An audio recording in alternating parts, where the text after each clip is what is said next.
What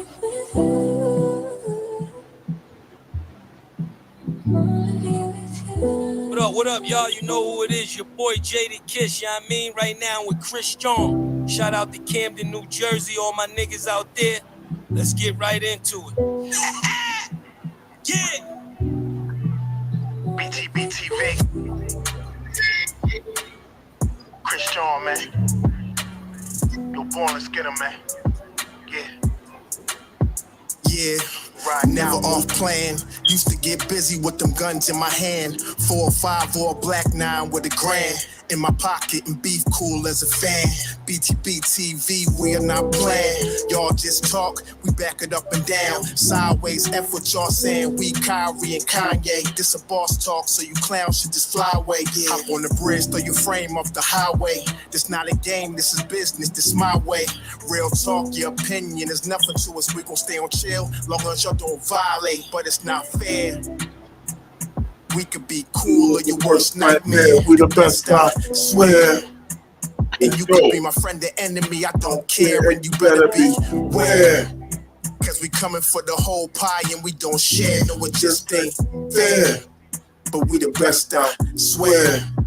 We the best, I stay up in the mix. A project politics, my mood kinda sick. Name well known from the hood to the sticks. 100 on the highway, flying so fast, burn the gears when I shift. Some people kick dirt on your name, what shoes you gave them. Broke your back for them and they got the nerve to play you. Kick rap's door off, pushed and shoved my way through. Bum rush the kitchen, put my floor up on the menu. The jealousy be hitting up in jokes. That's why I stay serious like David Banner turned in the Hulk in pure form like the Pope. Haters get infrared beams with the scope, so run and get ghosts. We fight good, boxed in like Floyd on the roast. I'm the great black hope. Man, we the team and they know it coast to coast and it just ain't fair. We could be cool or your worst nightmare. We the best, I swear. And you can be my friend or enemy, I don't care. And you better beware. Cause we coming for the whole pie and we don't share. No, it just ain't fair. We the best, if you with us, put your lighters in the air. No, it just ain't fair. BTBTV. Just ain't fair, man. 45, salute my boy, salute. Yeah. That's how we gonna do it on here, man. Y'all know what it is.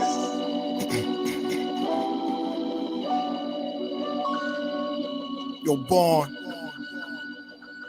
Show them how we do this, man. BTBTV. We pulling the pulleys. No run, no retreat. Yeah. BTBTV. One more time for y'all in the back. Y'all slow ninjas. Right. Yo, John Gotti flow, rap Pablo, Escobar status, rap game Corleone. I can show you how you lay back and watch your pockets grow. Stay away from devious women, end up like Papa Smoke. Y'all wake up every day twitching like yo, I gotta post. I wake up every day mission, it's $1 million notes. Dominoes, bodies drop, rot stink like holocaust. Broadway, man, if you know, then you know. I came for everything they said I couldn't have. Got that and then some, and then some. My ones on overload till you overdose. Your rappers in the tight squeeze and that clutch like Cobra rope. The okie doke, we don't go for that. All she wrote. Another tale from the street, death and horror flow. The project like a ghost trying to haunt your soul. Another tale from the street, homicide the folks who want to play till them guns scream adios. Another tale from the street, black mafia. So Don Corleone mixed with Al Capone. Another tale from the street, like an opera show. These kids be acting to their life movie curtain closed. Nowadays your foes will plot you wearing Malcolm X hats, 666, the devil on his shoulder won the death match. Reminiscing when more street ninjas was off the hook, chasing D's up off the block, torn and running, get the force, blood on pavement. He's 12 years old and he tough to play with. He don't go to playgrounds, that's his fiends who want their veins stick. We can't miss, we can hit the talk who brainless, don't play with us. Another tale from the street, death and horror flow. The projects like a ghost trying to haunt your soul. Another tale from the street, homicide the foe. Who won the place and them guns green adios. Another tale from the street, black mafia. So Don Corleone mixed with Al Capone. Another tale from the street like an opera show. These kids be acting till they like movie curtain close. Yeah. Black Star from Brother Salute. Nigga, you better get in the White Star. Or we gonna get you, bro. You're born, let's get him. Yeah. Let's get him. Kaz, we up in here, man. Yo, first of all, I want to say peace to the 5% nation, the guys and nerfs. Assalamu alaikum, alhamdulillah, rahmatullah, to all the true Muslim brothers and sisters out there. This is the King of New Jersey. This is BTBTV. We bully the bullies. I'm your honorable host, born divine almighty Allah.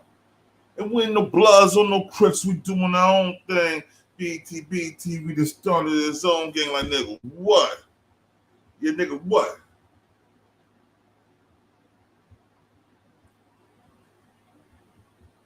Let's get it, man. Yo, today, man, I've been listening to this nigga, Delray Richardson. I've been running across this video here and there for a while now. I subscribe to him and everything. The first couple of videos about Tupac, I was like, yeah, that's his man's whatever. But then you do 1,000 videos, you got like 300 videos, all of them got something to do with Pac. You know what that telling me is? If you was a Pac stan, or you was Pac's man. And I don't mean man like homeboy, I mean man. Like y'all was prison bus buddies together or some shit like that. Delray? I don't know, bruh. Either you was a Pac stan or you Pac's man. And I ain't talking about man's like me and Wax Dog or me and my brothers. I'm talking about man's like you the girl, he's the girl, one of the two. I ain't sure, bruh. But yo, first I'm gonna tell you what Reggie Wright had to say about this character. Then I'm gonna go to all the stuff he got to say. Everybody else to so-called had a beef with Pac. There was everybody else fall upset Pac. And I never understood that. Now I'm starting to get it though. Now I'm starting to get it, y'all. Let's go. With criminals and chaos. This is fun. What's happening, y'all? It's your man Sam, and here at Viral Hip Hop News.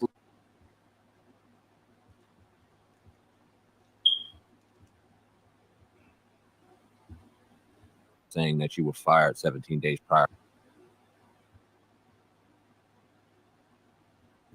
Now I want to ask you about Delray Richardson. What's up with you and that brother? He said he's making claims that you stole his whole style, you stole his whole charisma, all this stuff, and now he's also saying that you were fired 17 days prior to Pac's death and had paperwork. What's up with you? You know, I don't know that brother. We never met him or had the opportunity. Yeah. Hopefully we do one day, but I from doing research, we've seen that he had some issues with you. So what's up with you two?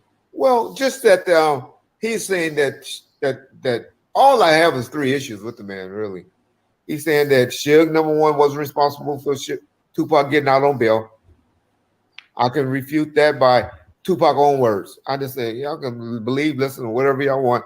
Whatever deals Suge did to make it happen, then he's ultimately responsible. Just because he didn't cut the check, he had Atlantic Records, you know, who was Pac distributor at the time, put up some of the money, and Interscope and him himself put up some money.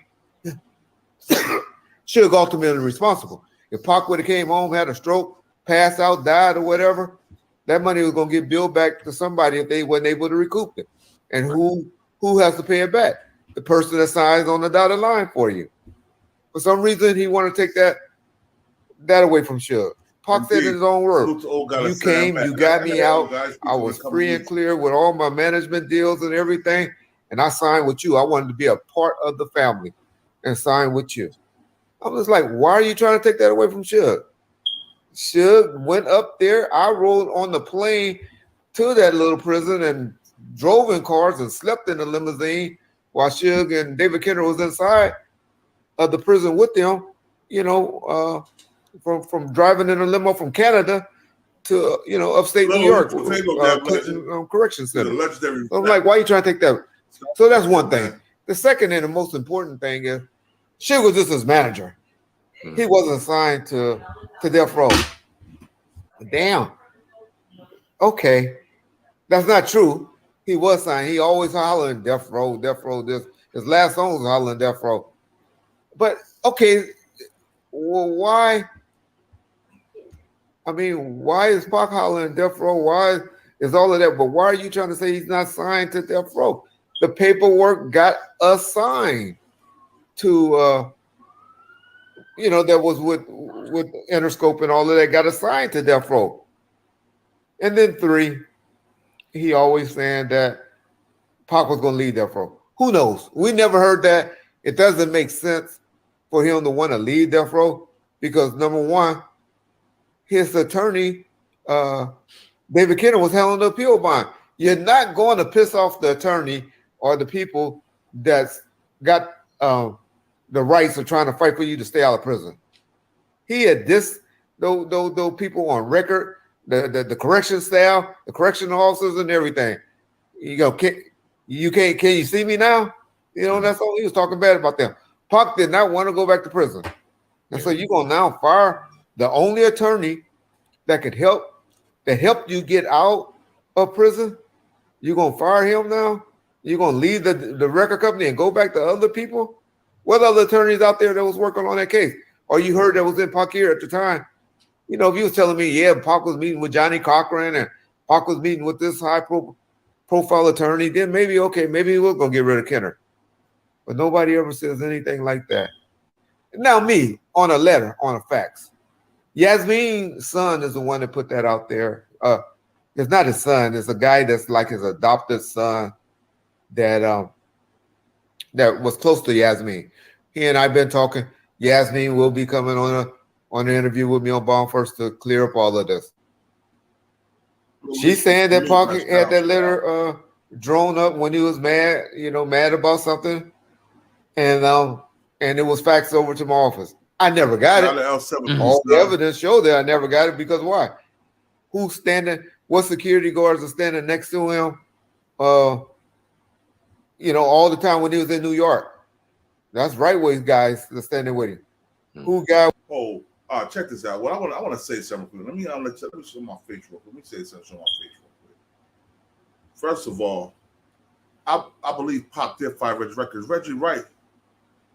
Yo, Bricks and Touch, salute my brother, salute.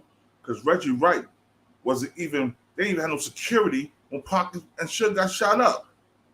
They didn't have no security when Pac and Suge got shot up. So that Reggie wrong right there. He's Reggie wrong right there. But let's keep going because I want to try to hear this other nigga. Delray Richardson. The guy was allegedly with him when he got killed. That was one of the right wing guys, Frank Alexander. So I'm just like saying, if that's true, then okay, it's obviously he changed his mind as he always do because he was very a high strong person. I don't like to use the word emotional because that's what we call our bitches. It's emotional, but let's use the word high strong. And so it was a way he probably was trying to get the Suge or whatever. But if all of that is true, then why? Did he just call Pac a bitch? Did he just call Pac a bitch, y'all? If he just called Pac a bitch, yo, y'all give me a thumbs up. That's what he really called him. Let's go, y'all. Was my guys always around him even after that. Right. So come on, why are you just trying to attack or create all of these problems with Suge? It's like it's not hurting my legacy. I ain't the one that saying I helped get him out of prison or anything like that. That's all Suge Knight. Why y'all trying to rewrite? Why all of you nothing ass niggas that was nothing around that nobody even know is trying to rewrite history on Suge Knight? Why? That's all my question is. Why are everybody trying to write? Salute, boy. What's going on, bro? Even if it's not true or whatever, that's what Pac believed. That's what Pac put up. Why are we trying to change history? What is the reason for that? Mm-hmm. That's the only issues I have with the man. That he's out there for some reason trying to rewrite history that nobody seems to refute. Who owns All Eyes on Me and Machiavelli up until the bankruptcy and all of that? Those two albums have been with 4 different distributors since Interscope. I did a deal with this company called DNA in Sacramento. I'm the one Facts, that took the facts, deal. facts. The two masters over to Koch Entertainment. Say them. Only thing they had back then was Yin Yang Twins, and Yin Yang Twins only did a one-off with them. Me bringing that over there and getting Sugar deal where he get 5% off of every urban act that was ever made over there, that was done over there. I negotiated that deal for sure while he was in prison, and then right when he came home. All right, y'all. Now y'all heard this brother, right? I don't want to call him brother. I'm calling him brother. Y'all heard this before. He got some points though. I ain't gonna front. He got some points. But the fact is, I know he didn't like Pac. That's what the fact is. He did not like Pac. We're gonna keep it real. But then we got this guy Delray Richardson, who's enamored with Pac, who loved Pac, who he acted like Pac was his best friend. So I'm gonna let you hear what Delray Richardson had to say about the Biggie and Pac situation. Y'all let me know. How can I say it? He contradicts himself so much when he talk about this shit. So sometimes I'll be, this nigga's a fraud. Let me see.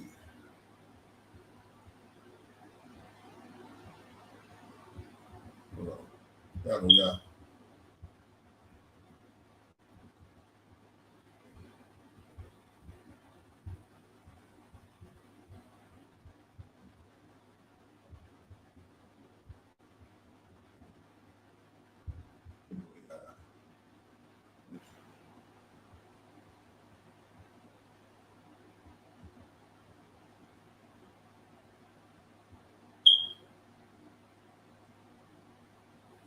There we go, y'all. The Wells Fargo Active Cash Card. Earn 2% cash back on what you want, like a vintage turntable. Fair use, shows fair use. And need, like a new needle for it. The Wells Fargo Active Cash Credit Card. That's real life ready. It's everything you wish for. Your site traffic is skyrocketing until... Fair use, child. Let's go. Let's do this. It's been a whole lot of conversations, man, surrounding Tupac not really being a gangster. How you feel about people that always make that comment saying Tupac wasn't a gangster? Well, the word gangster, a lot of times it's mixed up with a lot of nefarious and petty activities, if you will, on one end. But then on the other end, if you go back and look at what true what we would consider gangsters, you got your John Gotti's, you got your, people who were truly stand up, took the time, whatever they were involved in, they took it like a man. They never spoke, they never snitched, they never did any of those things, right? And so if you talk about the actions of being a gangster and not just using the title itself, Tupac was that, but more importantly, Tupac was the man of the house. And that's what a true gangster is. A true gangster is the man of the house. If you know any Italians or people like that, they're men of their family. They take care of their family. Their family is first. And if we know anything about Pac, which I do, like I said, that was one of the things that he always did. He made sure his mother was cool, his aunties, and everybody else. He took care of his whole family. You understand what I'm saying? And so when you delve into that, and then I can get into the fact that even during the incident in New York when they came to the hotel, there were guns found. Now, the guns didn't belong to Tupac. And I know so many people who, under that pressure of going to jail and possibly doing a lot of time in jail, I know a lot of people under that pressure would have told on who those guns belonged to escape that charge. But once again, Tupac was a man of honor. He never said anything. He said the guns aren't mine. His fingerprints weren't on the guns. So therefore, he stood up and represented like he should when you think about that whole thing. So like I said, when somebody says that he's not a gangster, you got a lot. All right. Now they found guns in your hotel room, They found guns in your hotel room. Right. You know who they belong to. And they're your hotel room. You the one there. You said they're not yours. The first thing you're doing, you're telling that they're somebody else's. Yeah, as soon as you say they're not yours. First thing you're supposed to do when they walk in the door, who guns is these, man? I need my lawyer. That's it. That's it. That's it. Even with the sexual abuse allegations he got for old girl. He didn't wait. Right. He didn't wait until he was 20 minutes inside the precinct before he said, that wasn't me. That was Haitian Jack and them niggas. Wow. See, this is some parts I didn't know. I didn't know that. Man, he told him he was on an interview on TV. He was like, that's Haitian Jack and them niggas. He told him on an interview on TV that was them. I remember the interview. I didn't remember him saying no names. I do remember him saying, you know what I mean? Why am I the only one here? You know what I mean? It was other people that was involved in this situation. Why am I the only one here? Because my name is the biggest name. So they're not, you know what I mean? That's basically telling at the same time. I get what you're saying. Yeah, so you know what I'm saying? So this guy right here acting like Pac a stand-up. Pac is a stand-up. He's a stand-up nigga. When Biggie told him, yo, them niggas ain't no good, stay away from him. Why would you go back and tell them niggas what Biggie said? And then in the long run, Biggie get robbed by the same niggas. Same niggas, yeah. So you told them niggas what Biggie said. Right. So Biggie gonna tell you shit else because you already ran your fucking mouth one time.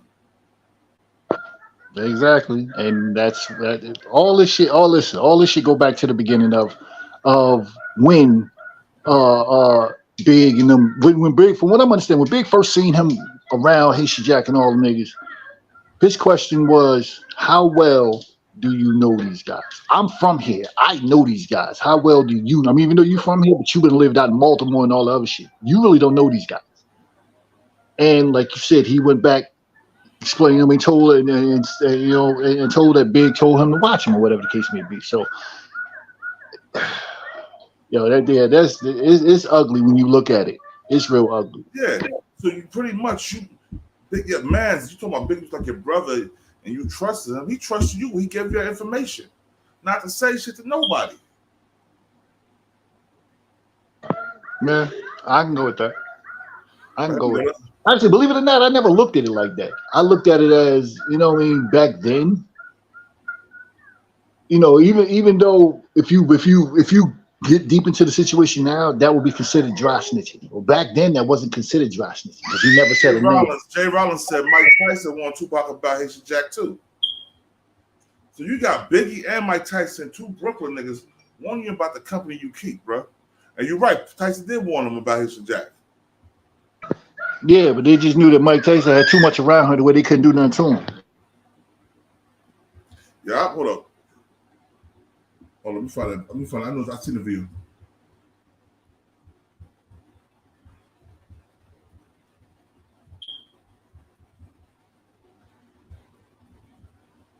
There we go, right here, y'all.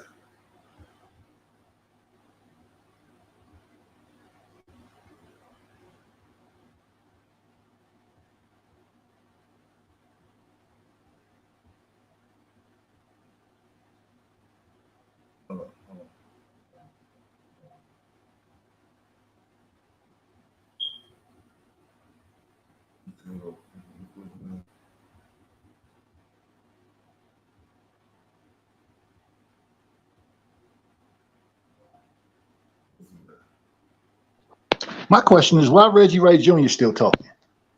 What's the purpose? That's what I'm trying to figure out. What's the purpose of him still talking about the whole situation? Because he didn't actually. Man, never mind. I ain't gonna say it. I'm gonna wait. Yeah, hold on. Let me find that shit right now. I know I seen it.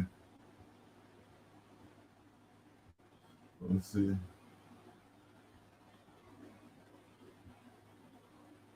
we go right here.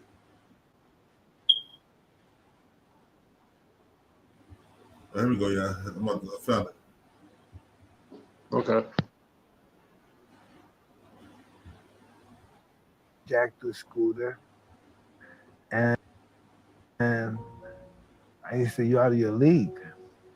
You know, you hang with the big boys now. Well, I used to tell Pac, man, I say, "I don't know if you. I think you're out of your league right now." You know, because he had asked me about Jack. You know, and I had known Jack the scooter, and I used to say, "You out of your league." Biggie, salute. You hang with the big boys now. What? All right, now you heard that was Mike Tyson. Right. Same thing Big did, but he didn't go back to them and tell Mike Tyson said it. He told Big said it. Big said it, yep. Because they probably would have tried to get Big. They probably try to get Tyson too, because a fist can't beat a bullet, nigga. No, they can't. You're right. They can't. But the difference in that whole situation is, to me, they know that it would be easier for them to get Big than it would be to get Tyson. Yeah, facts. You're absolutely right, bro. They know that. They knew that already. They knew Tyson. They knew. First of all, they knew Big was Tyson was protected by gangsters from Brooklyn too. Exactly. That's what I'm saying. Right. That's what I'm saying. That's what I'm saying. So it was harder for them. It's very easy for them to get the Big. They knew they couldn't get Tyson like that. They knew it. So maybe he did tell him. Maybe he did say he heard it from Mike and Big. They just knew they couldn't get the Mike like that. It was easy to get the Big because, you know, everybody from what I'm understanding, they are considered Puff as soft as hell. That's what they considered him as. Only motherfucker around Big that they said had any type of heart probably was Gutter, D-Rock, and Wolf when he was alive. Yeah, Wolf, yeah. And don't forget Gene Dill. All of them. Gene as well. Actually, Big Gene was the big, like, if Gene wasn't around, from what I'm understanding, like, shit wasn't the same. That I heard from people inside the situation. But I still want to go back to this Reggie Wright Jr. dude. All right, go ahead. This is what I feel, because everything and everybody that's being indicted right now and brought up back on charges with this Pac shit, why is he not? And the same thing you said about Pac, and I'm like, I feel like what I want to say right now, I feel like it's dry snitching. So I'm trying to hold back from saying it. Say what you said, because it can't be dry snitching if the case already been over with. No, I'm talking about they bringing that Pac back. They bring that Pac case back up. But anyway, fuck it. Anyway, now when the whole situation went down, the Tyson fight, the jumping of Orlando Anderson, why is no one bringing up that security situation back up? Security was told not to carry their weapons, and let alone every last one of the security guards is dead now. Yeah. That's a hole to me. That's evidence. But I'm gonna shut up from that point. Yo, because Alexander was telling people that his life was in danger. Yeah, right? They all were. I forgot the dark-skinned dude named Michael Moore. Michael Moore. He said, Michael Moore said in an interview, he said if he told Frank, listen, they said that they were going to kill you if you talk. He told Frank Alexander that. That's on YouTube too. He told him. So, yeah, every last one of them guys that was a Pac security is dead except one, and that's the guy that used to be a cop. I can't remember his name. He was on one of the documentaries explaining, like he's like, yo, I got so much evidence, but I'm not, because I know my life is on the line. I forgot this dude's name. He's an ex-cop. He was a part of that one of the Rampart scandal thing. Kevin Mackey. That's his name. Kevin Mackey, okay. Kevin Mackey. Him. He's the only one still alive out of all the security guards that was around Pac. Frank's gone. Michael's gone. The other two is gone. And no one still, to this day, said to anybody, like, okay, so what was this that came across the radio? We got him. Nobody want to mention that because nobody can't say nothing because the guys who heard it is gone. But why are they gone? Frank looked like he had a healthy, clean bill of health. So did Michael Moore. How did they go? Michael, somebody came and killed Frank. Frank had gunshots killed him. Same thing with Michael Moore. And then when you want to go with the one detective, when they had the fucking the meeting, all of a sudden he dies at the meeting. Okay. I guess. That's crazy, right? Yeah. All I can say is I guess.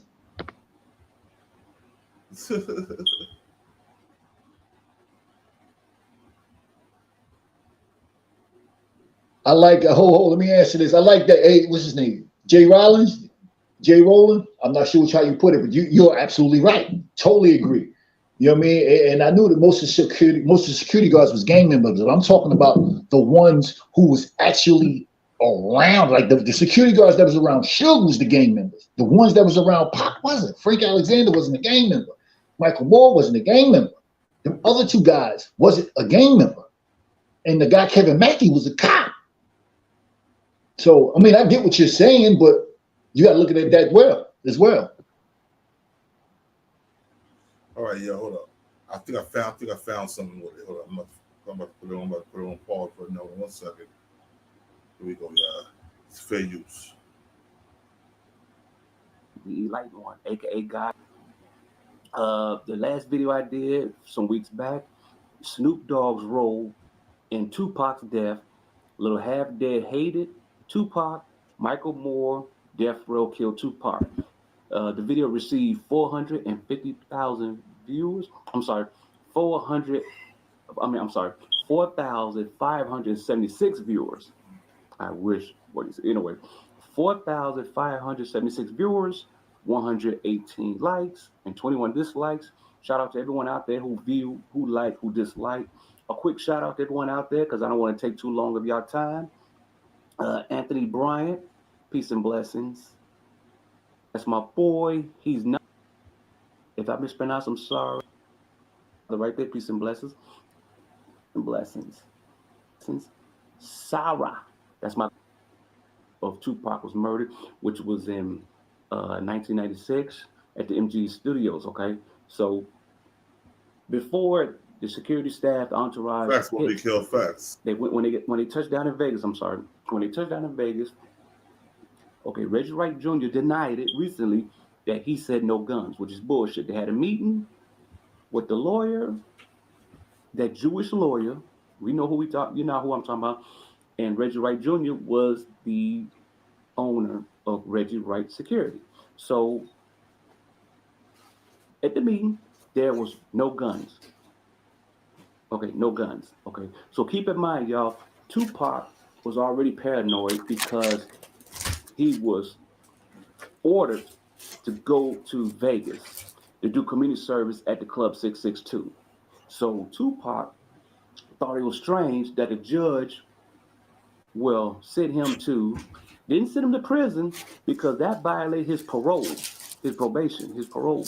So the judge in California sent this man to 662 to do a free concert as a community service for whatever he did, okay? So he already was under scrutiny for that. He was already thinking like, so Tupac was in New York at the time, and he was ordered to go to Las Vegas. It was said that Tupac told one of the bodyguards, I'm a dead man walking. Because see, even Tupac knew something about Vegas was suspicious. Tupac wasn't a dumb man. So you had Frankie. I call him Uncle Frankie because he's a good guy. Frankie was a bodyguard. He wasn't a police officer. He wasn't a police officer. None of that. So Frankie was a professional bodyguard. He was a bodybuilder.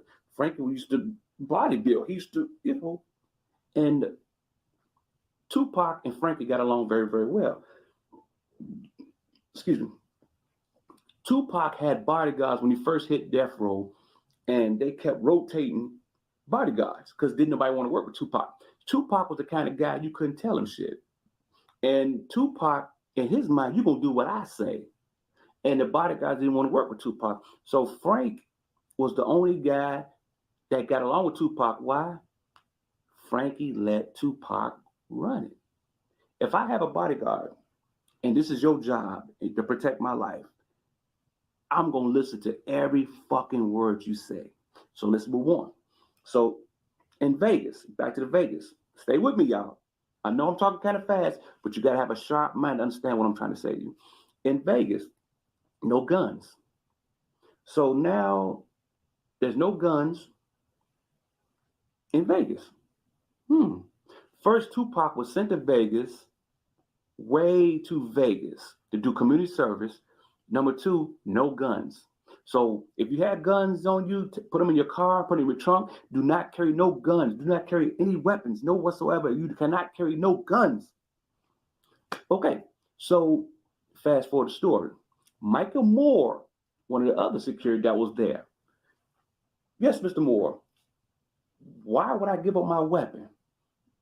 That's a dude, that is an issue duty weapon. I'm a police officer. Michael Moore is a police officer, or was. May he rest in peace. I'm a police officer. I'm not giving up my weapon. You're being transferred to 662. Effective immediately. Go. Michael Moore knew and would not allow a civilian to tell him to put his weapon up. Michael Moore was a police officer. Okay? So in Las Vegas, they told him and the other security staff, no weapons. Michael Moore rejected it. They sent him 662 immediately. Go now. Okay? So Michael Moore is posted at 662. Okay? So now, Uncle Frankie babysitting Tupac, watching Tupac. Okay? Y'all like my shirt? Yeah, Machiavelli. So now, the alleged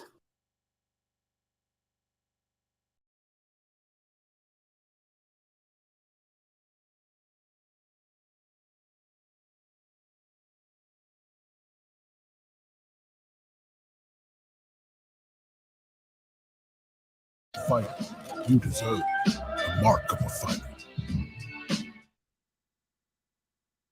About this, Faith Evans. Yes. Okay. Jersey Rich, salute, Jersey Rich, Jada salute. Smith. With who? Jada Pinkett. I wasn't with him during that era of his life, but I'll put it like this: I wouldn't doubt it. He said that Jada was smashed like a pound cake, like a female him. He did pound cake.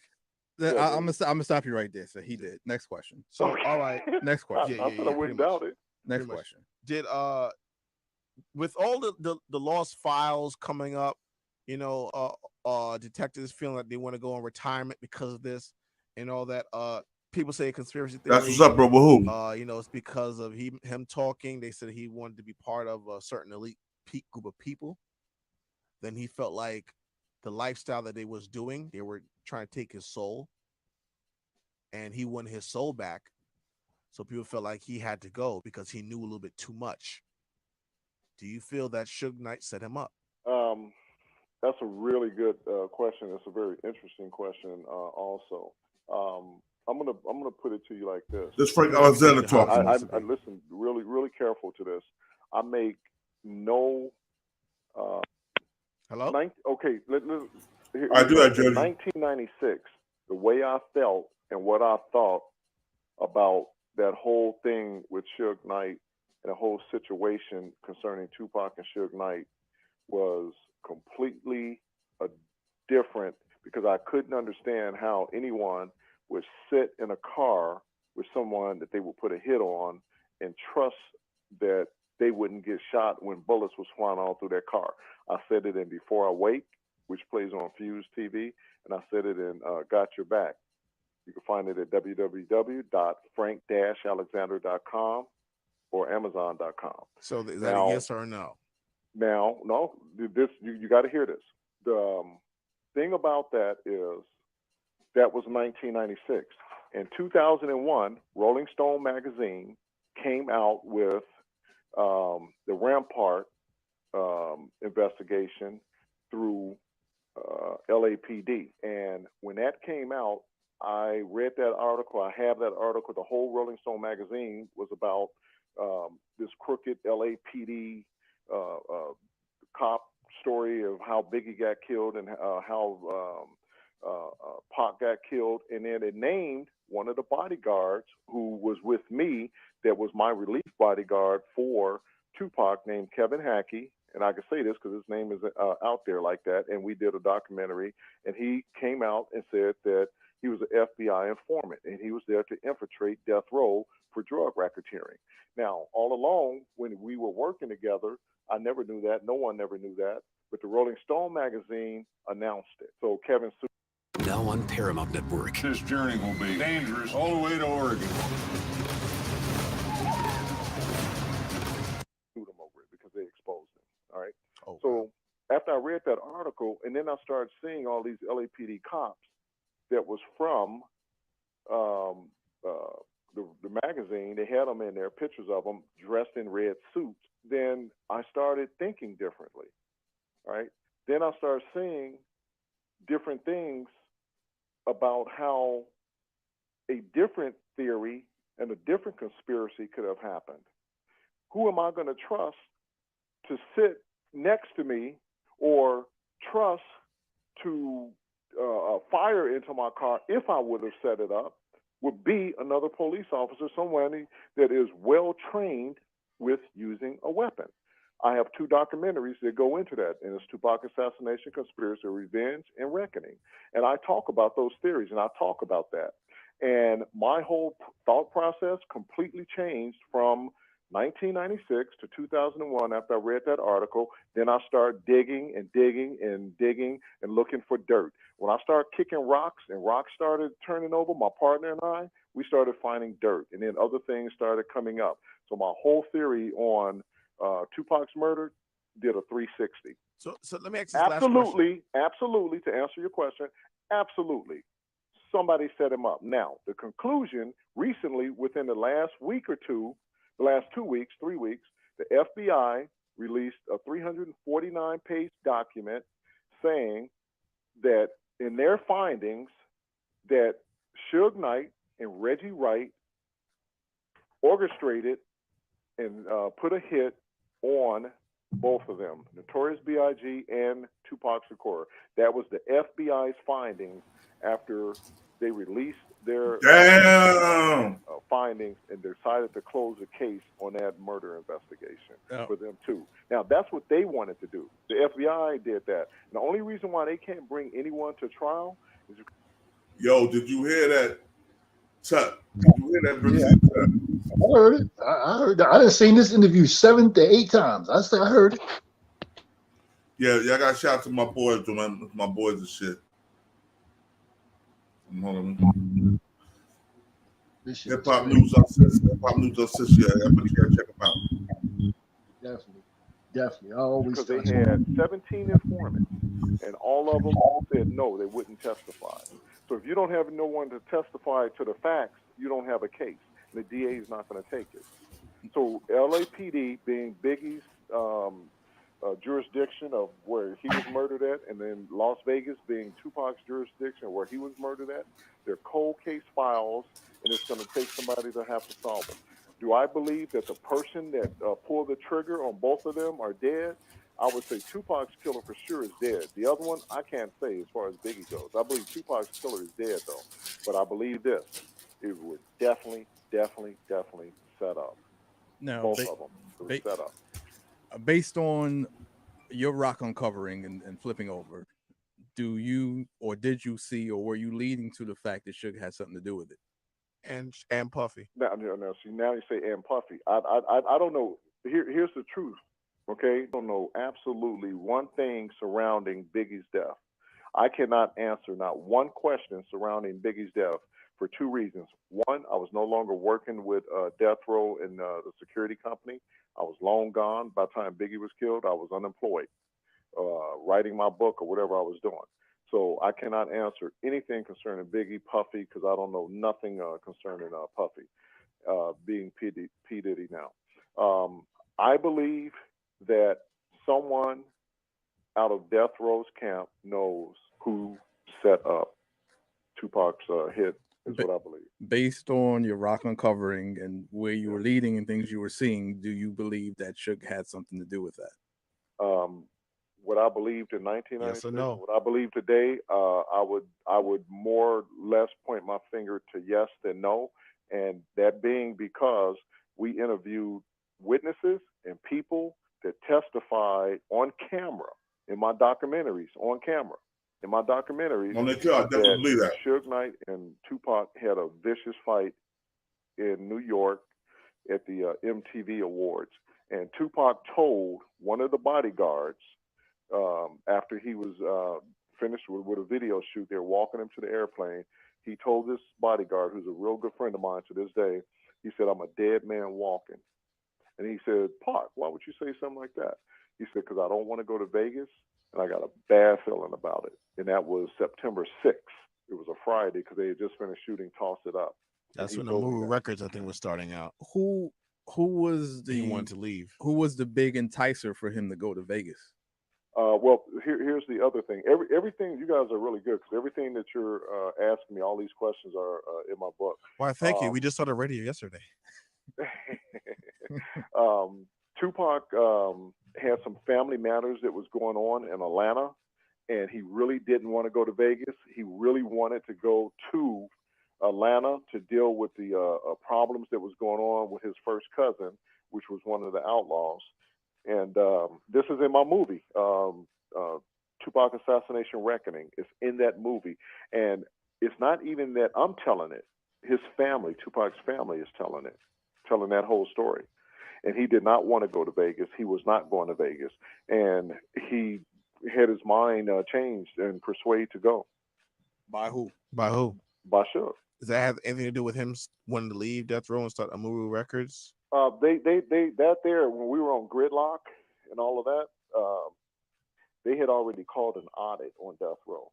We were working on a set of Gridlock, and Yak Fula's mother was one of Tupac's assistants, and she came down to the set specifically to talk to myself and Kevin Hackey to tell us that there were some things going on, there were some changes going on, and they was no longer going to be working with Death Row, that they were doing an audit on Death Row because Pac wasn't getting all his money, and there were some problems. And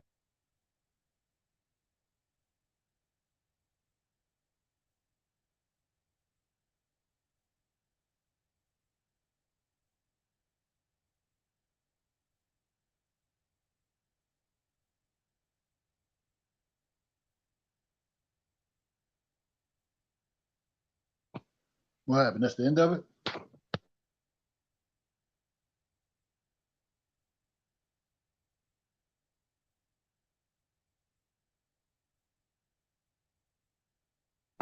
Listen, man, it's still a lot of unanswered. You're hovering, wondering if you click buy or book, is your personal info going to be safe? What Reggie Wright has been hoping that you would never find out. What you said, bro? No, go ahead. I want to hear this. Go ahead. Oh no, go ahead. Ask the question real quick. I said it's just a lot of unanswered questions that still lingering to this day. That's all. Hey yo, the cop wasn't the biggest cop. It was a New Jersey police officer. One was, the other one was Atlanta. No, I'm talking about the one that got shot when he was mother dead. Oh yeah. His mom, stepdad, and godmother that was a New Jersey police shot. Right. No, I remember that. You're right. No, I was just giving Mike Jones the sauce. You know what I'm saying?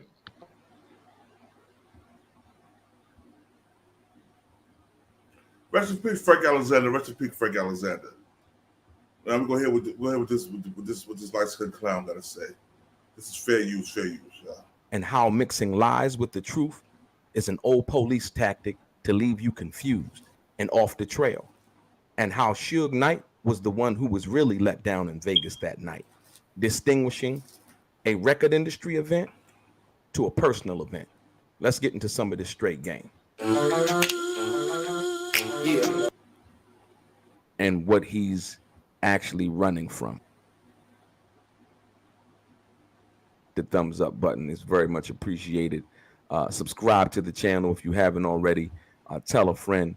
And most importantly, if you're new to the channel, please do me a favor and hit that bell notification right below this video.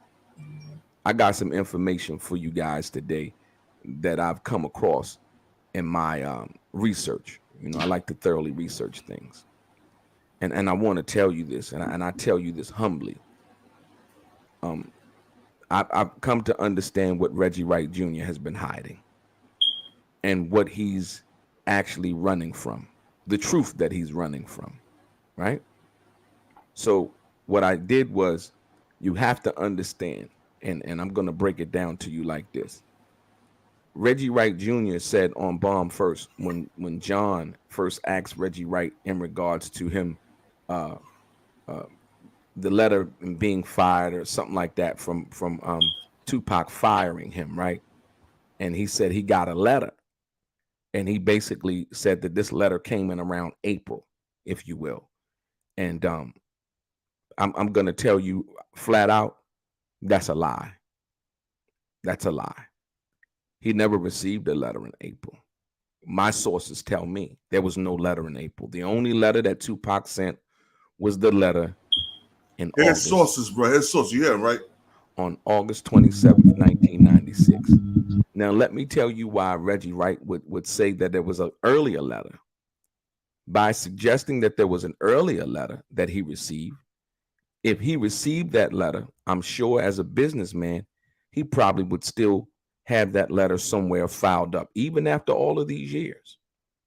Very important letter coming from Tupac. Ask him to show you that letter. I bet you he can't, because it doesn't exist, right? So now, by suggesting that the letter was sent in sometime in April, naming this Keyshawn Johnson party and so on and so forth, basically what he's saying is, oh, I received the letter, but not the one in August. But the letter that was really being referred to by John as well as by Frank Alexander was the letter in August, right? So the reason why Reggie keeps lying about that and will not tell the truth about that is because he likes to mix lies with truth, right? In order to finagle your thinking, or better yet, to help you stay off the trail. But I'm on the trail, and I'm going to tell you why he did that. So now, in Las Vegas, you notice, we've seen the video. Reggie Wright has suggested that even though Tupac may have fired him and he didn't get the letter, right? Well, how do you know that you were fired if you didn't get the letter, but you wish you would have gotten the letter? Check this out, y'all. So now, we've seen the video of Tupac walking through the MGM Grand that night. There's video of Tupac walking through, and Frank is right next to him, and the whole 9 yards, right? There's no other security guard there. None. Just Frank Alexander. Now, why would it just be Frank Alexander rolling with Tupac? Why? You know why? Because what Frank Alexander said was true in regards to him approaching Tupac, asking him about the letter that he had saw from the staff, the receptionist at the office, in regards to letting Frank know that, you know, he think that, you know, Tupac, he thought that Tupac was firing him. So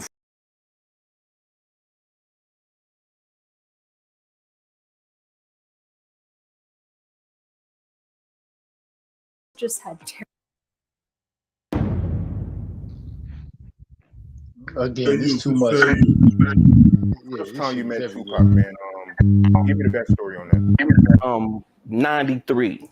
I'm in my neighborhood and hustling, and a buddy of mine by the name of Wampus, shout out to Wampus, he came riding through the neighborhood and he was like, yo, you want to go to Bowie State University to see Tupac and Lords of the Underground. And there was a couple other groups there too. So I was like, yo, my money ain't right. You know what I mean? He's like, don't worry about it. I got you. You know what I mean? So he was like, okay, cool.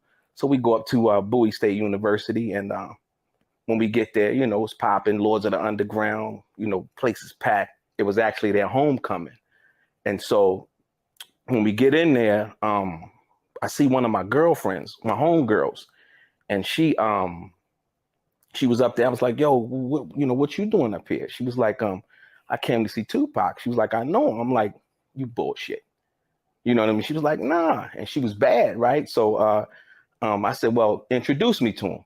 And so Tupac, right before he was about to go on, he came from out the dressing room, and she actually introduced me to him. She was like, yo, this is my homeboy Delray. You know what I mean? Boom, he do music and so on and so forth. And so we met, you know, shook hands and shit. I seen Biggie too. He was there, but I didn't know who he was at the time.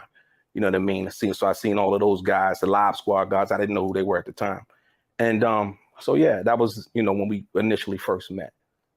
Right. Yeah, tell me the details about the performance, man. Okay. So the performance was dope.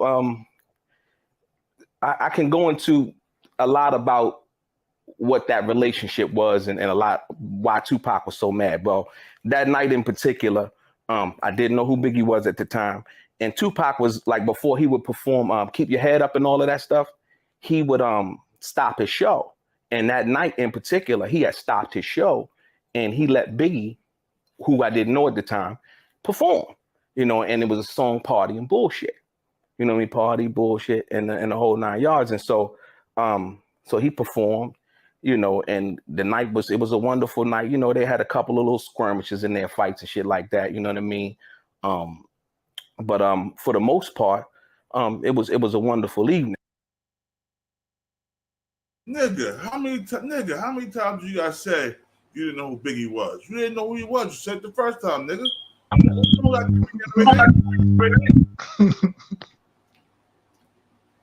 This nigga. Oh, I didn't know who Biggie was. I know Biggie. We know you don't know who Biggie was at the time, nigga. Nobody knew who you was until you started talking this Tupac shit, nigga. Let's keep it real. Let's go. You're playing with me, man. I damn sure didn't. Evening. But the craziest part about that night was after everything was over, you know, the everybody leaving and letting out and whatnot. So as we walk outside, you know, it's like a big courtyard. They had a big courtyard. And as we walk outside in the courtyard, you see like these white vans and cars in front and in the back of the white vans. And so not really knowing what's going on, you see like a bunch of girls, they running up to the vans and talking, you know, to these guys or whatever. And they like, you know, running up, they bad, you know, bad young girls and beautiful, should I say.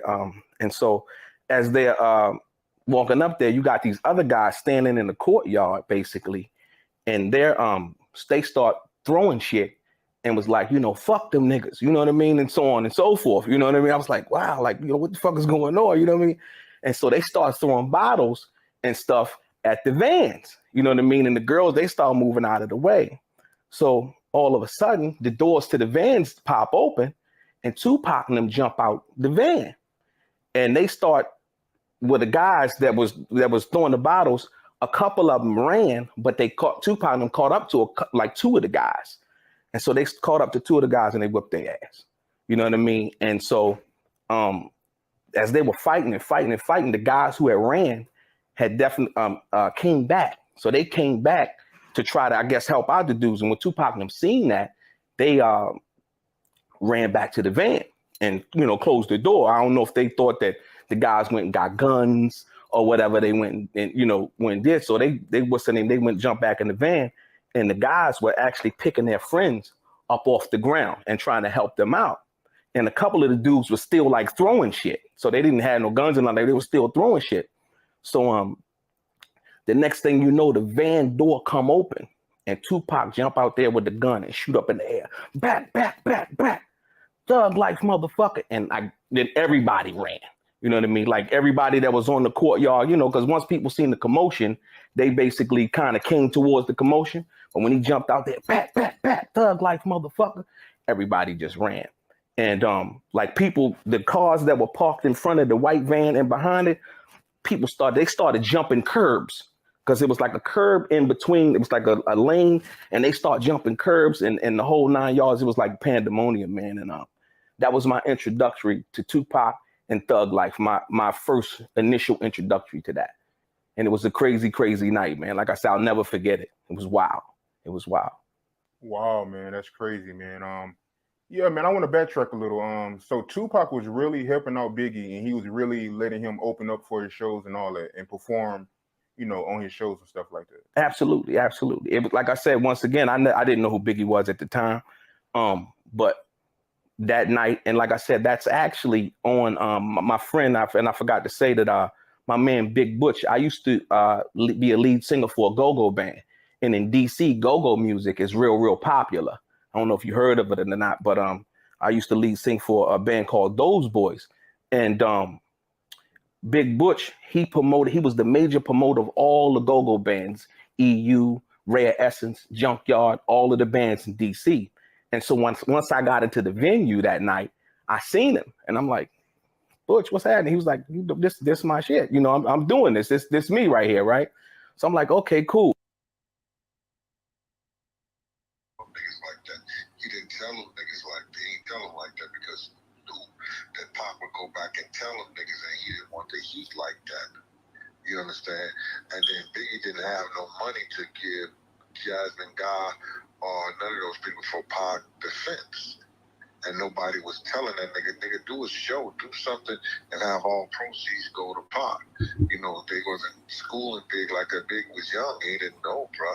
You know what I'm saying? But as far as, you know, them niggas being told, Mike Tyson had told Pac the niggas that Big was talking about, but then he named them niggas and let them know them niggas is the ones that you don't want to fuck with.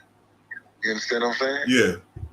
So, you know, like, you know, he right about that, you know, as far as Big not, you know, formally telling him, you know, the nigga names and shit. Pac was fucking with a lot of dudes, bro. A lot of dudes was trying to fuck with Pac. But, you know, Big didn't want that heat himself, bro. You know, I try to tell Big, you know, Big couldn't even stop his man from getting killed around his own block. Big wasn't no strong dude like that in the street, bro. He was young. A few niggas around him was strong and doing things in the street, but it wasn't him. Okay.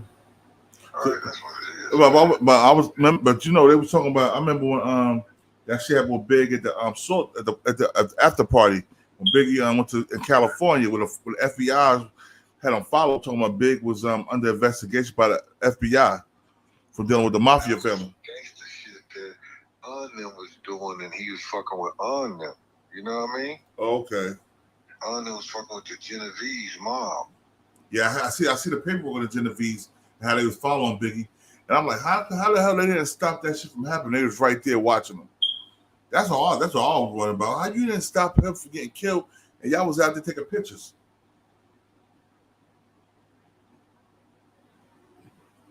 You know what I'm saying, Jay? They couldn't blow that cover.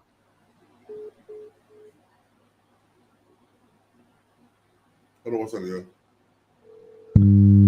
He couldn't blow that cover. Hello? Yeah. Oh, hung up. I was saying. You know, I was just saying that you take niggas like this. Niggas in the rap game, they used to get show money, they used to get other money, then they take it and throw it in the street money and flip it. You understand what I'm saying? Yeah. You get those big checks, then you go get those big things, you know, put it into niggas in the street. That's why they don't mix like that. You know what I'm saying? Then the feds get on it and it'll bring you whole down.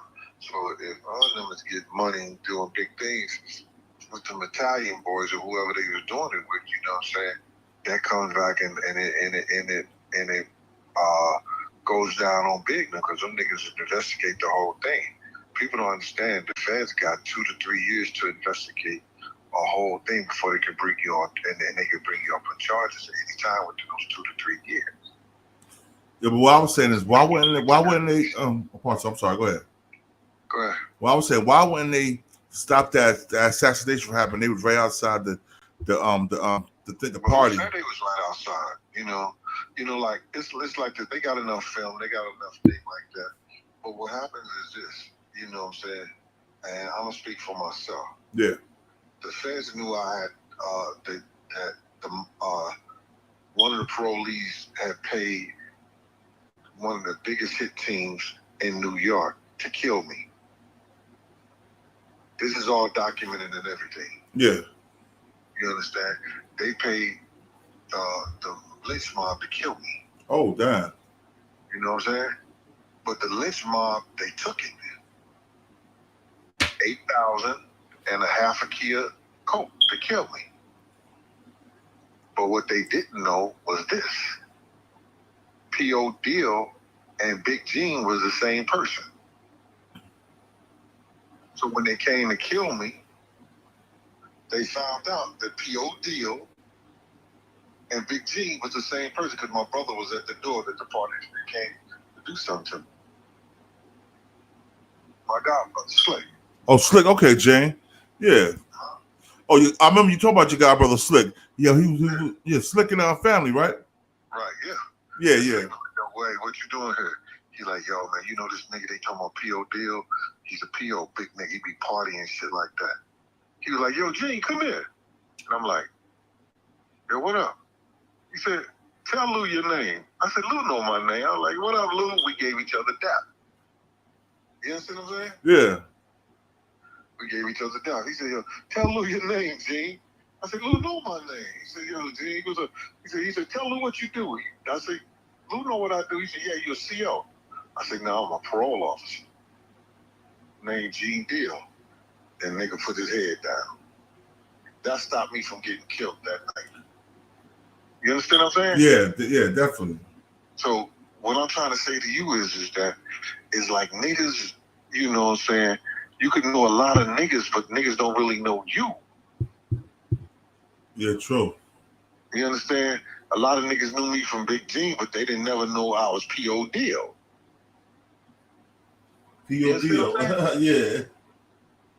You know what I'm saying? A lot of niggas knew Pac. You know what I'm saying? Like, and the night the Big did that, they may not be there for that. You understand? They might just be there to do an investigation. They gonna let what happened happen. And then they gonna charge all the people around. Like they was gonna let me get killed. They knew that the dude Raymond Hernandez had paid them niggas to kill me. But what's gonna make their case more powerful? If they let them kill you because you're a parole officer, then that make it more. Yeah. You see what I'm saying? And like I'm gonna tell you some funny shit, right? When I got caught that Fed case, right? And I went to the feds like in 2017, 2018. They had me in interrogation, right? The first thing they said, they was like, yo, you know so-and-so from Charlotte, North Carolina, he originally from Philly. I'm like, I don't know who you're talking about. Well, we got $500,000 reward out for him. We sent you pictures with him at what was it? Not Ecstasy South. It was Honest, Club Honest in Charlotte, because I ran security for Club Honest in Charlotte. They're like, we got you a picture with him. I'm like, I still know you talking about. They showed the pictures of everything. I'm like, I don't know him. I took pictures with a lot of niggas back then because a lot of niggas took pictures of me because I was a celebrity bodyguard. And they knew me. And they were like, oh, so you just gonna go to jail? You could give us. I'm like, man, I don't know what you're talking about. Bruh. Man, that shit old. I told him off, I called my man, I'm like, yo, let that nigga know they on his ass. Real talk. Round, it wasn't even a state phone. It was a cell phone. We could get cell phones in the county on a low at Essex County. You know what I mean? I let him know, like, yo, let that nigga know they on his ass. They just start questioning me. Because they told a couple of niggas, they told niggas from Murder Inc., yo, give us him, we'll get you off parole. Niggas like, nigga, what? That nigga don't know nothing about my business or know what I do. They told one of the biggest dudes from the regulators, yo, give us him, we'll get you off this 11 years he did. He said, man, that nigga don't know nothing about it. Nigga, all he do is do security at the parties, at the door. You understand what I'm saying? Yeah. That's how nasty them niggas is. Them white boys don't give a fuck, bro. So I could see them letting Big get killed. Yeah. It's gonna make it a lot bigger. You heard what Phil Carson told motherfuckers? He said his boss told us that we're not gonna solve this case. We're not gonna help them solve this case because we're not gonna ruin our relationship for no fat, black, 300-pound, drug dealing, rapping motherfuckers. Damn. He said that. Go on the dossier. Niggas don't. Yeah, I listened to the dossier report. I don't understand why niggas ain't furious, bro. You got a white man that retired as an FBI agent and said that shit. Fuck what Gene Deal said. Yeah. That came out of his mouth. You're right. But anyway, what you doing right now? I told you I was live, bro. I had to get you. I wanted to get your I didn't know you was live. You ain't got me on live right now, right? You ain't on live no more, but you was on live. This is your book anyway, nigga. We good. This is your book. Oh, oh shit. My bad, bro. I told you I was on live. My bad. Please. Yeah, I kind of figured that part. He didn't want to put that out there. What you said, bro? Kind of figured that when he said that part, I was like, ooh, I don't even know if he wanted to say that. You know what I mean? But all of that, I kind of listen, man. None of this shit makes sense. None of it. Still to this day, even then, this shit didn't make sense because I said the bodyguard is dead. I remember the part about the Michael Moore boy stating to Reggie Wright, like, yo, I'm not putting down. I'm not, you know what I mean? I'm keeping my weapon with me. And the transferred or whatever the case. I remember hearing that part. I remember Michael Moore saying, you know. And I also remember when Michael Moore said that he's the one of the guys that got him over the airwaves of the Nextel phone. Right? So now it's crazy. Like I said, it's crazy because once Frank went, and after Frank went, Michael Moore wouldn't have died if Frank wouldn't have put out his documentary with Michael Moore stating that he told Frank that they would get him. So he ended up going. Yeah. So then after that, I mean, the other bodyguards ended up going. Gaddafi ended up going. TMC salute. You know what I mean? Saying Gaddafi ended up going. But yo, what's that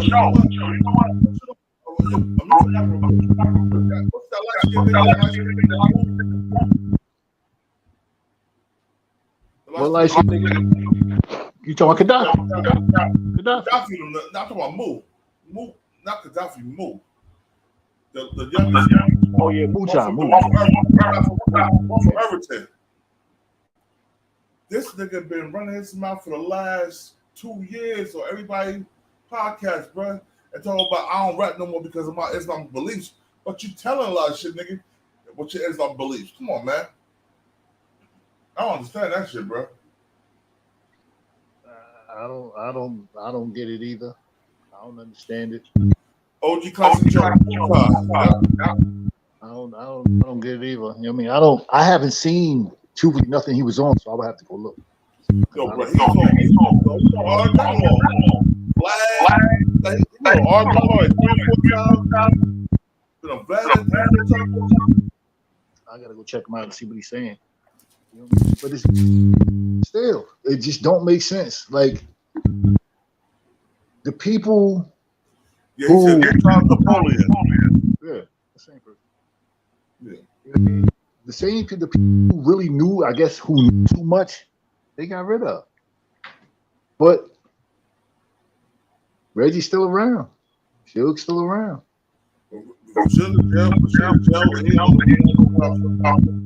And Reggie's a rat. I mean, they still around. That's the thing, though. So that's y'all investigating Keefy D. I do all that shit.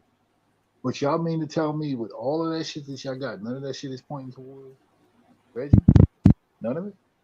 I'm just asking. I'm not trying to indict the man, not trying to put the man in little implications.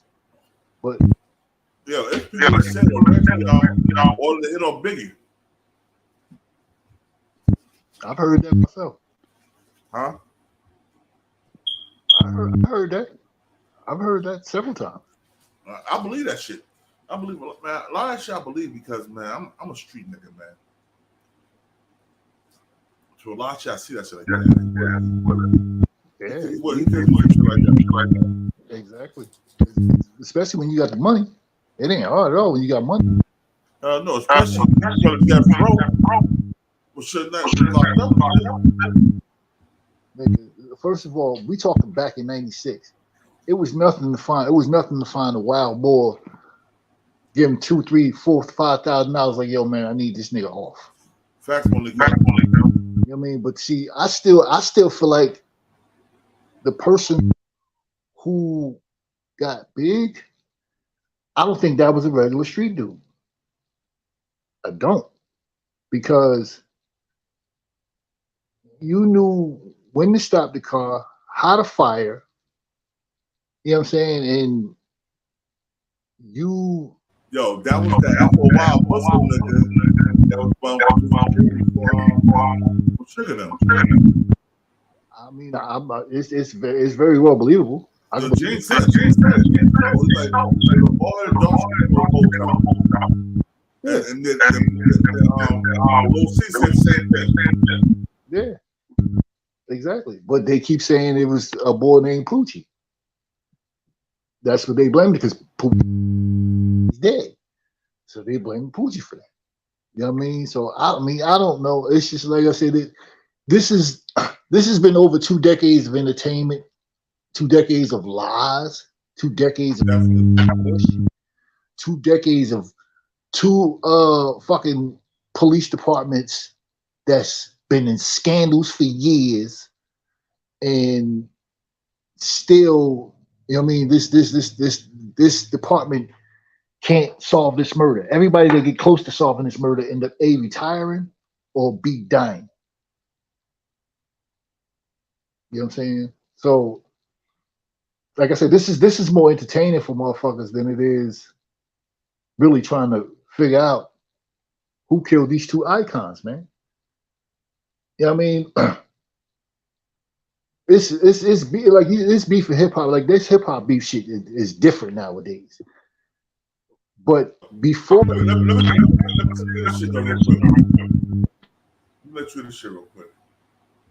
Hold on, let's see.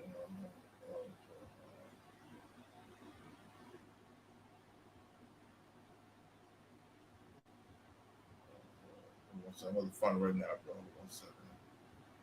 Cause yo, we gonna get to the bottom of this shit.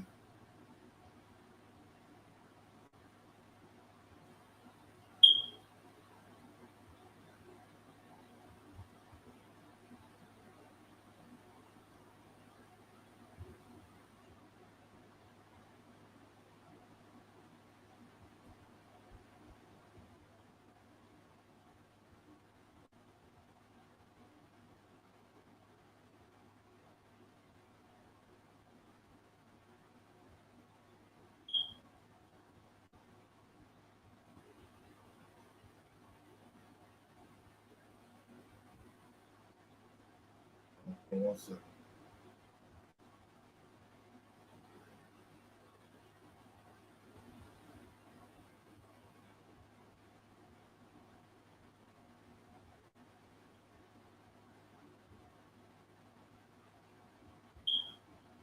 I want you to look at this shit, yo. Good.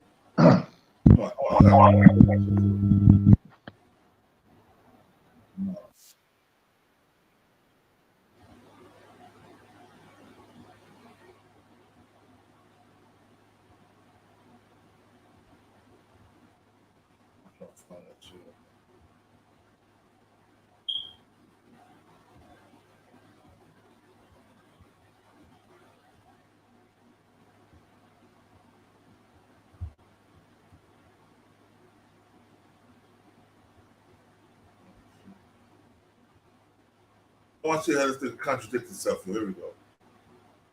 Here we go right here.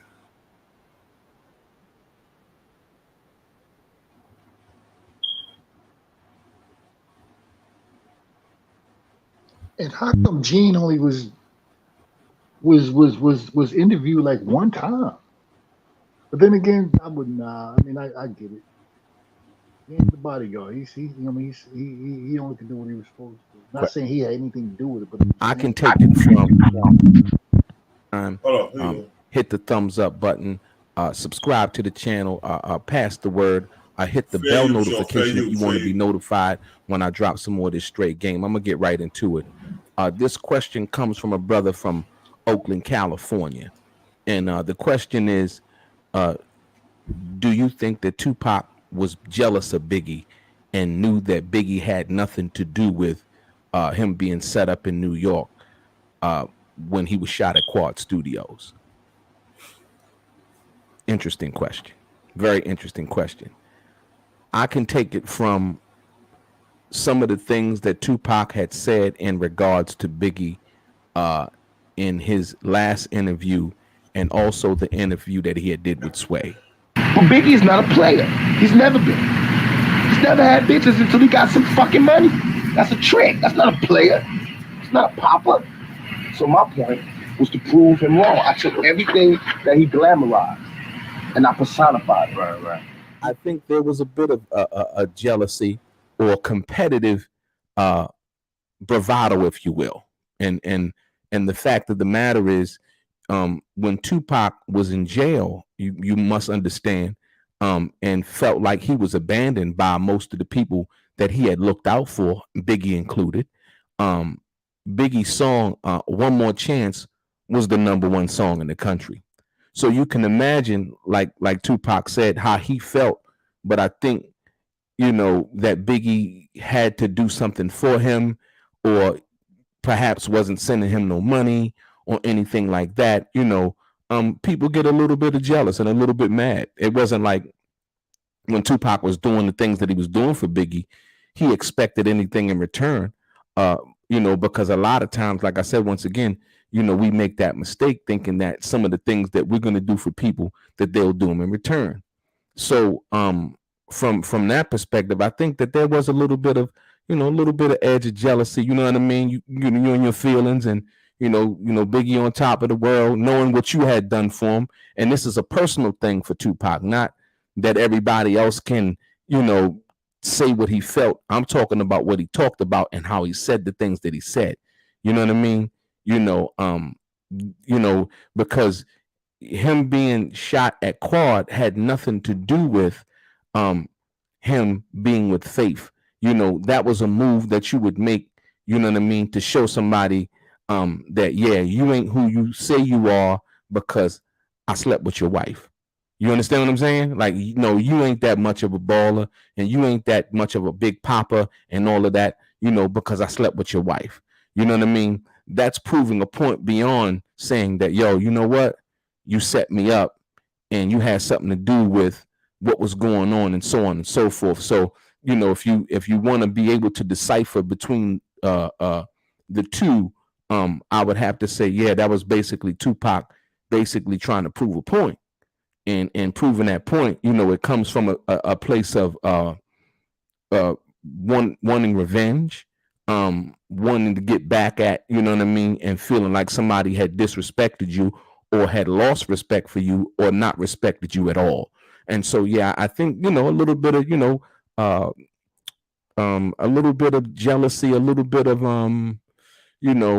revenge, a little bit of contentment, you know what I mean, for Biggie at that particular time. But like I said, we can't lose the fact that Biggie's song, One More Chance, was the #1 record when Tupac was in jail. So you can imagine, and then him knowing all of the things he know about Biggie and him leaving the guns in his room, in his hotel room, the night of the situation that happened with the young lady in New York, and all of those things. See, Tupac knowing all of this stuff, So along with that, like I said, the anger, the jealousy, the everything, and so on and so forth. People may focus on just that one word, jealousy, but there's a combination of emotions that he felt at that particular time. And as a matter of fact, his manager at the time spoke on it, and Watani Tahimba said that much of Tupac's anger. Yo, bro, you hear this nigga, right? Yeah, I hear. Don't he sound contradictory like a motherfucker? He going in circles. He definitely going in circles. I don't get none of this. Right. Anger at Biggie Smalls Puffy's most successful rapper was based on professional jealousy. This is Tupac manager speaking at the time. Tupac was in jail, and Biggie's single "One More Chance" was the #1 on the charts.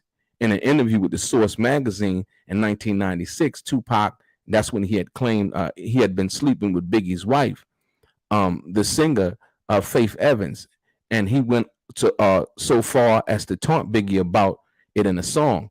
"I fucked your bitch, you fat motherfucker," you know. And so with that, you know what I mean? That's that thing where you kind of go both ways with it. But more importantly, his manager even identified with that. And that was somebody who was close to him, who, you know, went to the jail to see him. You know, the guy who also was wheeling Tupac in the courtroom in the actual wheelchair. And like I said, if anybody would know that, he would know that from talking to Tupac and speaking with him and really finding out what the source of disenchantment was between him and Biggie. Like I said, on the side of whether he knew or really knew that Biggie had nothing to do with it, I really couldn't tell you that. But what I could say is this, because Tupac, you know, he felt what he felt, and his feelings were valid, and his feelings were the only feelings that were valid in regards to that situation. But I know when he got out of jail, Tupac knew that Biggie didn't have anything to do with it. And what let me know that was this statement that he made right here. That's why I'm telling you now, when I see Biggie, it's not going to be like we're going to attack him every time. I might be in a good mood, and I might not want to be going. This is so minor. This is not about me and Biggie. Everybody keep talking about it. Y'all making this nigga bigger than he is. This is a major plan, a major strategy. That was the impetus or the starter or the generator that kicked it off. They happen to be the regime before me. Just like Republicans hate Carter or whatever, now the Republicans is like, we can't wait for Bush to come back, you know? Just like now I'm in power, everybody that love Biggie, they all like, I can't wait for Biggie to come back. So somebody like that or nah, that's why they root for them. They rooting for they people. And when I was gone, that's why all my niggas was like, can't wait for them to come, and that's why they rushed the polls. And so when you deal with that and you understand that, there came a time where the beef and the situation in regards to what Tupac and Biggie was going through became a marketable item, or should I say a catalyst to be able to market, you know, their music, as well as, you know, that whole thing involving the East and West Coast thing, you know, from the Vibe magazine, the Source magazine, and all of those things. Because like I said, they were throwing jabs back at each other, you know, back and forth. And a lot of people said that, you know, recently Charlie Baltimore basically said that Long Kiss Goodnight wasn't about Tupac. And it absolutely was. You know, one thing Biggie did that Tupac didn't do was Tupac was the kind of guy, if he wanted to say something about you, he would say it directly about you.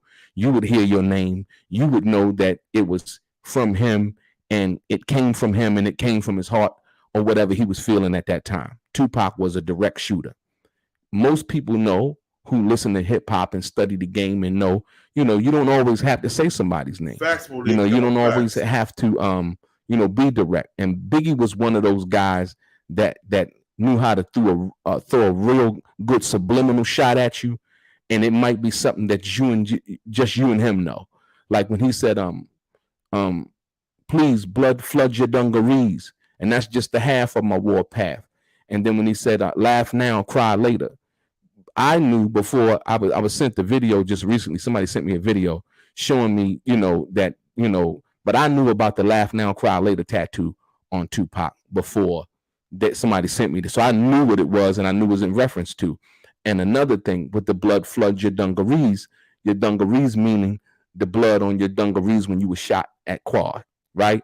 So it would give inference that Biggie, if you will, somehow had something to do with that. It gave him more of a bigger an appearance that he was a shot caller, if you will. Like somehow, some reason, some way he had something to do. You know, blood floods your dungarees, you know what I mean? Because, you know, in the bravado in the rap. So that's why I said I use. But yo, no, I don't understand, right? I don't understand. Hold on. Yo, mute your mic real quick. You don't understand. I don't understand how they said Biggie didn't have no power when Biggie was able to get them niggas to shoot up Snoop Dogg in a video shoot, bro. That's a lot of power to have in New York City at the time. At that time, Big had that power because at that time, Big. This is when one more chance. Everything else, he got going crazy, doors going, all that stuff. And this is before his album was about to drop on the top of the world, and he's already being. Well, I get it from the beginning when Pop was fucking them boys. Big and had that type of power because that was fucking bullshit. Yeah. He had that type of power. He was just trying to walk through the door. And so when it came to what he's saying now, yeah, at that time when they shot up what's the name? Yeah, that's when Big can go on and make a call on the radio station like, yo, in New York, what y'all doing? These niggas up here making a video in our hood, and these niggas talk crazy about the East. He got that power there. He couldn't do that shit back then. So I get that part, but this dude tripping. Big, listen. Only thing Big. I mean, don't get me wrong. A lot of the songs Big do subliminals. You know, except for the one when he just mentioned Pac name, gave it Tupac or whatever. But that really wasn't nothing. But Big wasn't off that shit because, like, let's be real here. If it's hip hop heads in this motherfucker that's in the chat, let's be real here. We know lyrically Big's a fucking monster. Let's be real here. So y'all think if Big really wanted to shoot a shot at Pac lyrically, like how Pac mentioned the name, I fucked your bitch, and that's another thing. I don't care if niggas get mad at me, niggas can be like, I'm tripping. I'll say, I don't think Pac smashed me. I really don't, because there's no evidence. And what I'm gonna tell you something. I know Fresh was fucking my homeboy Shorty Fresh from Elizabeth, New Jersey. He's a rapper back in the day. Down Flavor Unit, Shorty Fresh. She was fucking him. I knew that she used to come to the Pioneer Homes, the projects, to come see this nigga when he was out there hustling. And this was like 90, 92, 93, around that area. Right. And I get that. Listen, Faith went to elementary with me. Like, Faith went to Spencer with me. Yeah. I knew from elementary when her mom lived on front. I don't know if I'm still living on her, but mom's living on front. So I know, and you mean, I don't know her to say if she had, you know, a history, but I do know Faith was doing her at a point in time. Actually, she'll say it. She was doing her at a point in time. But when it comes to that situation there, and let me tell you, and again, me and you both hood niggas. So let's talk 95, 96. We hood niggas. Now feel me on this. Follow me, Born. I need you to follow me on this. All right?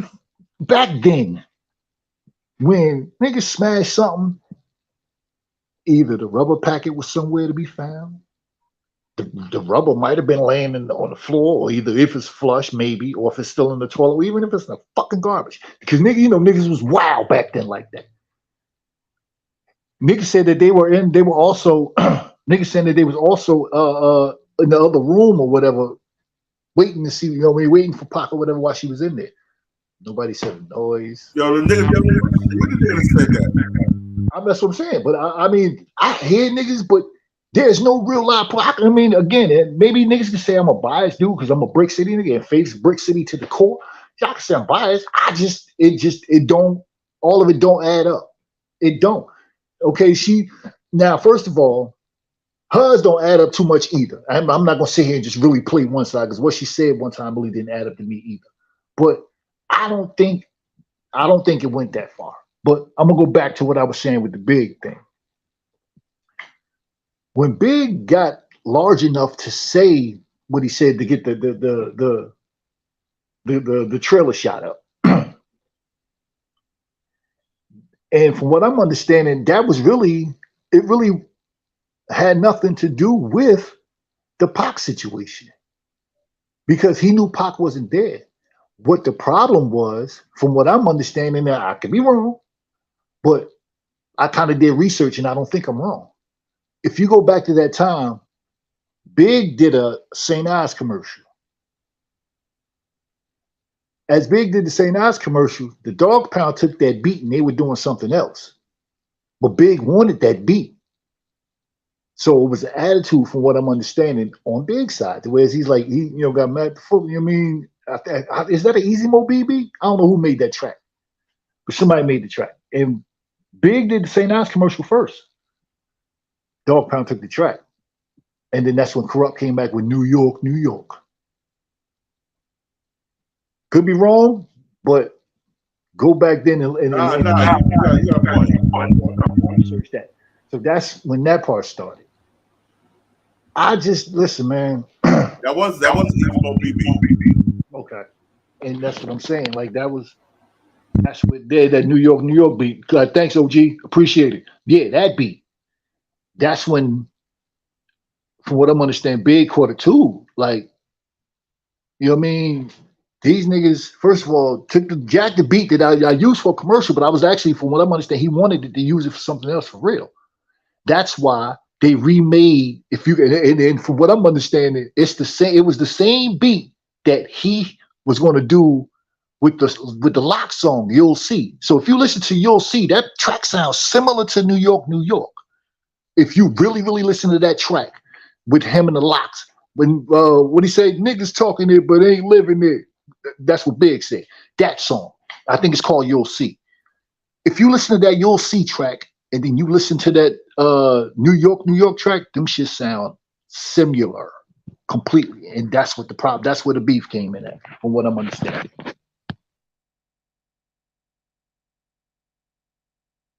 I'm about to let you hear this real quick. Hold on 1 second.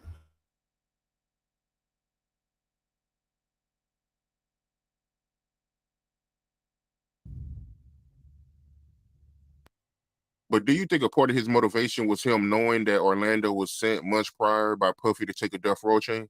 Yeah, I believe that's exactly what happened with Pac. And Pac wanted to show his loyalty, to Death Row and to the people who had his back. So that's why I think when he heard, this is the individual that snatched the chain, that's why he just, took off the way he did, which is an unfortunate situation because, Pac he was very intelligent. And he used to tell us not to do stuff like that.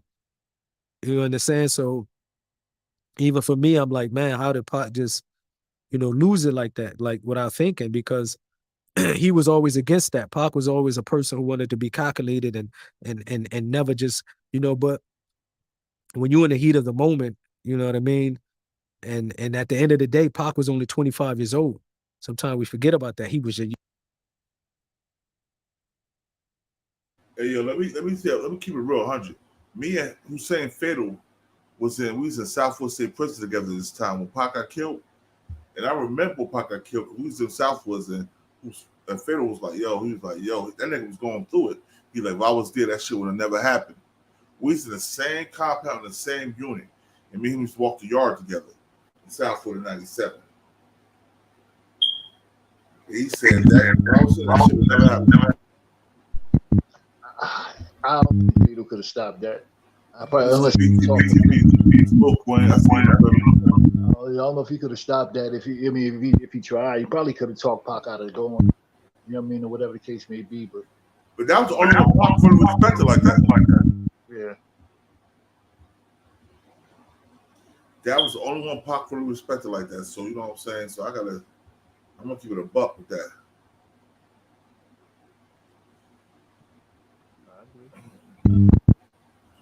Yo, facts up, OG. Yeah, OG Classic Jones. Fatal was a wild boy, man. Definitely wild boy. Pretty much a young kid, almost like he was young, you know what I mean? So, and if you hearing and the way Pac is, he's loyal. If he's with you, he's with you. If he hates you, he hates you. But his loyalty, I believe his loyalty is what really causes death. Being loyal and word was already that the reason why that chain was trying to be snatched is because it was a bounty on that chain. So Tupac, he only confronted Orlando because of Puffy. And, Tupac, he ended up getting killed over something that he did. But the only reason why he did that is because of Puffy. How is nobody confronting Puffy and asking Puffy anything, man? At the end of the day, there's no proof. You know what I mean? At the end of the day, it's just like, when all of this happened, Puffy was in New York somewhere. You know what I mean? So there's no proof about it other than, to be honest, even if we feel that way, But we know how the law work. You know what I mean? It's just that if you don't have any proof, then what's going to happen? That's why I said at the end of the day, the ultimate judgment will be the next life. You understand? But you know, Puffy he's not a dummy. And America's a place, and we know America's a place that money talks. You know, money talks, because when you got money, you have people in high places, and you know what I mean? That's how it is in America. Money talks. Money buy friends. You understand? So, but we all know at the end of the day, the next life is we're not escaping that. Money ain't gonna help us in that life. I don't think I ever asked you this, but did you hear about the hit that Puffy put on Tupac and Suge for $1 million? Yeah, I heard about it. Yeah, like I think I did definitely heard about these rumors that like I said, it won't be surprising to me, to be honest. Like, you know what I mean? Like that I heard about the rumors that, you know, Puff paid the money for Pac for Suge. I'm not surprised of that. Like, it don't sound far-fetched to me. So Puffy was really, really scared of Tupac and Suge. Definitely, bro. He was his whole get up, his personality is just a nervous individual. And when you scary and you got money, like scary people, that's why we say a lot of these cats kill. How the fuck do that? Yo,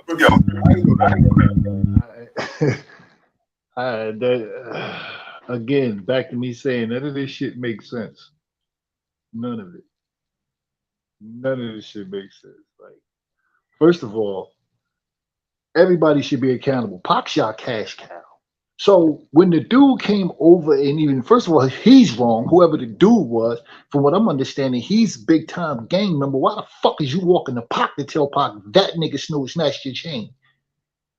Why? That's first of all. That's fucked up bullshit. Knowing that this boy Pac a hothead, and if you with him, he's gonna ride. That's just what he do. Second of all, everybody that's around, I'm bringing Frank Alexander too. All of y'all that was around Pac. When he's talking to Pac and y'all see Pac rushing off, everybody want to nigga run, catch him, grab him. He shouldn't have gotten nowhere near this boy at all. And I also blame Pac too, because Pac was go get your chain back. We right here with you. That's what you should have said, Pac. All right, nigga, let's go get your chain. You go do what you do. We right here. Pac shouldn't have had to swing. So just by him swinging, whether he was claiming gang, blood, MOB, whatever the case may be, that already puts you in it. It puts you in it. So I blame everybody that was around him, because again, from the walk it looked like he took to get to Orlando, that was enough to where you niggas could have ran and stopped him, or somebody else could have ran up and hit Orlando before he did. But y'all allowed him because, again, everybody around him, like they said, is gang members. You know what I mean? And the bodyguards that are around them, they're bodyguards, but they're not going to do nothing to interfere with the gangs, because they got to come back to death row. And truthfully, you niggas are security guards. You niggas are ex-cops. You niggas are security guards. So them fucking you up, that's just you going to the police and filing a report. Shit ain't gonna mean nothing to the cops after they fuck you up. The gang niggas. And somehow, some way they're gonna get you not to tell. And you know the rules, it's fucking rules to this shit.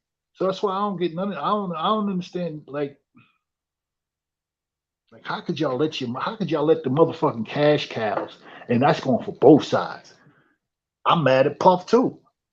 Nigga, you know what the fuck was going on with that East Coast, West Coast shit. It ain't about being no motherfucking tough guy, ain't about being no gangster, nothing like that. You and Big was not supposed to get on that flight to go to California at that time. Pac is dead. This is still five months in of him being gone. And you're the fucking blame to everyone, to all the masses that's in California. Why the fuck are you two going to California? Why? Because you felt like you had the security from the Southside Crips? Is that what it is? Because them motherfuckers wasn't around when Big got hit. None of them, from what I'm understanding. No, James was the only one there that really had weapons on it. Everybody else is there. Even his what's his boy D-Rock? Did D-Rock have a pistol? No. D-Rock had a pistol on him? Yeah, Gene. No, Gene said he gave the pistol to the other boy that's in the car with him. He said he ain't get one of them. Okay, so now if that's true, I'm even more pissed because wasn't D-Rock in the car with Big? Why D-Rock didn't fire at that car? If D-Rock had the pistol when he was in the car with Big. I mean, Big's hit already, boom, boom, was coming through. But by the time he started and he turned the corner, no one said that D-Rock hit the corner, at least tried to fire at the car, see something, whatever. Hold on. What I want to know is, hold on. What I want to know is why Puffy didn't have cars. Right. That's another thing. Why Puffy didn't have bulletproof cars? Why? Why? Like none of that shit makes sense. None of it. None of it at all. You know what I mean? Like the whole see, it's too many questions that's just not answered, man. It's too many questions that's not answered in both cases. And if Orlando is the shooter or whatever the case may be, it's still questions that's not answered in the Pac case, just as well as the Bigs. Sure, Orlando was the shooter, bro. We all know that. I don't think he was the shooter. I don't. It don't make sense. Not the way he was sitting at. It don't make sense. But they said the big dog. Yeah. So which means it was either the driver, the dude that he's dead too. What's his? I think his name was Corey. I think. From yeah. So that's with that. But the big shit, it don't make sense. It don't make sense to whereas whoever did the shooting the bigs, that person had to be some type of a marksman damn near. Because the shots were too accurate. They were too accurate. And another thing, we're downtown Vegas. I mean, we downtown LA when Big got hit. Downtown LA is a wild scene with police. How come that and Big got hit right on the strip. Right. And how come that shit was so dry? What I mean by dry is there was really from what I'm understanding, really wasn't no cars coming through. This is a party that just let out. That don't make sense. The people that was sitting there, it's a video out there. Somebody is like sitting like up a little bit, and they hear the shots. Big and them just pulled out. Now they hear the shots. It don't make sense. I don't know. This shit crazy. I don't know, police man. A lot of today who talk about they're gonna bust their gun and they'll do this and they'll do that and so on and so forth. Yeah, they might shoot another black man, right?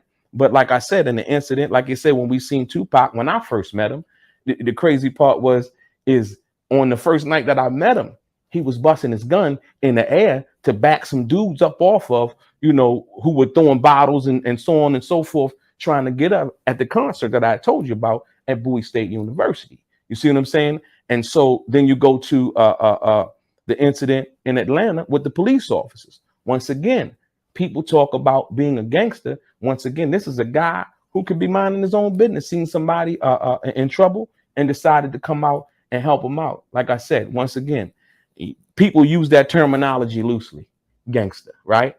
But Tupac was tried and true. Under the pressure, he didn't fold. He never told. He handled his business. Despite everything that they offered Tupac to try to take a plea, if you cop a plea to this, knowing that he didn't do it, facing all of that time, 4 years in prison for something I know I didn't do. Look, prosecutor come to you and say, look, all you got to do is plead guilty to this lesser and we'll give you probation. Tupac said, no, I didn't do it. And one day, hopefully the truth will come out. So think about that for a minute. That's the epitome of what a gangster, the definition, not the word, but I'm talking about the definition is. But like I said, more importantly, Tupac was a man of the So you think you know Wix, but do you really? First up, we've got shape video masks. You can use different shapes. House. And I think you get respected more for that than you do anything, amongst men, amongst real men. When you stand amongst real men who've lived that life, who changed their life, he was the epitome of that. Not the word, but the deeds and the actions. I always said this, man. I've never heard anything that was more gangster than somebody shooting 2 off-duty cops for harassing a black man. So when people say Tupac not gangster,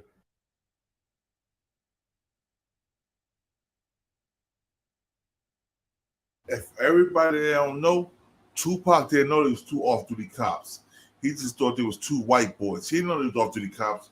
So stop trying to throw that in the air like that, make him gangster, because he didn't know they was cops. Let's keep it real with that.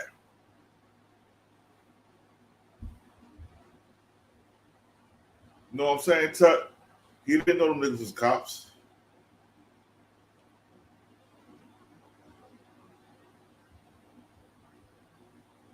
me personally, I never heard anything more gangster than that. Once again, like I said, that's the pressure.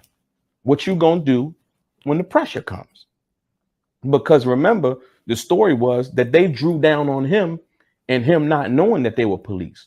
So let's deal with the factual matter of that. He didn't know. They didn't announce themselves as police officers. You know what I mean? But even though they didn't do that, he didn't cower away and say, okay, cool, they drew down on me. He's like, nah, and yo, this nigga was Tupac lover, y'all. This nigga, Delray Richardson and Tupac was lovers.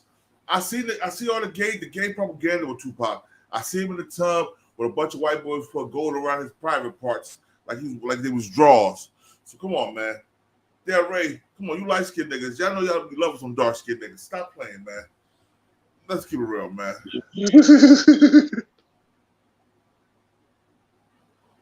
Come on, man. Yo, bruh. Hey, Delray, was you Tupac love on the real? Keep it real, son. Don't lie, man.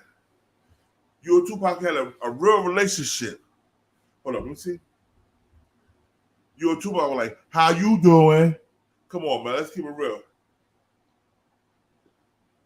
Nah, I ain't the Tut. I'm not the Tut. My name is Tut, though, but nah, I ain't the Tut Pac talking about. Yo, hold up. Delray Richardson, was you and Tupac a romantic couple? Because all your shit on your show is about Tupac and the shit Tupac been through. That's some shit a woman would do after her man was killed.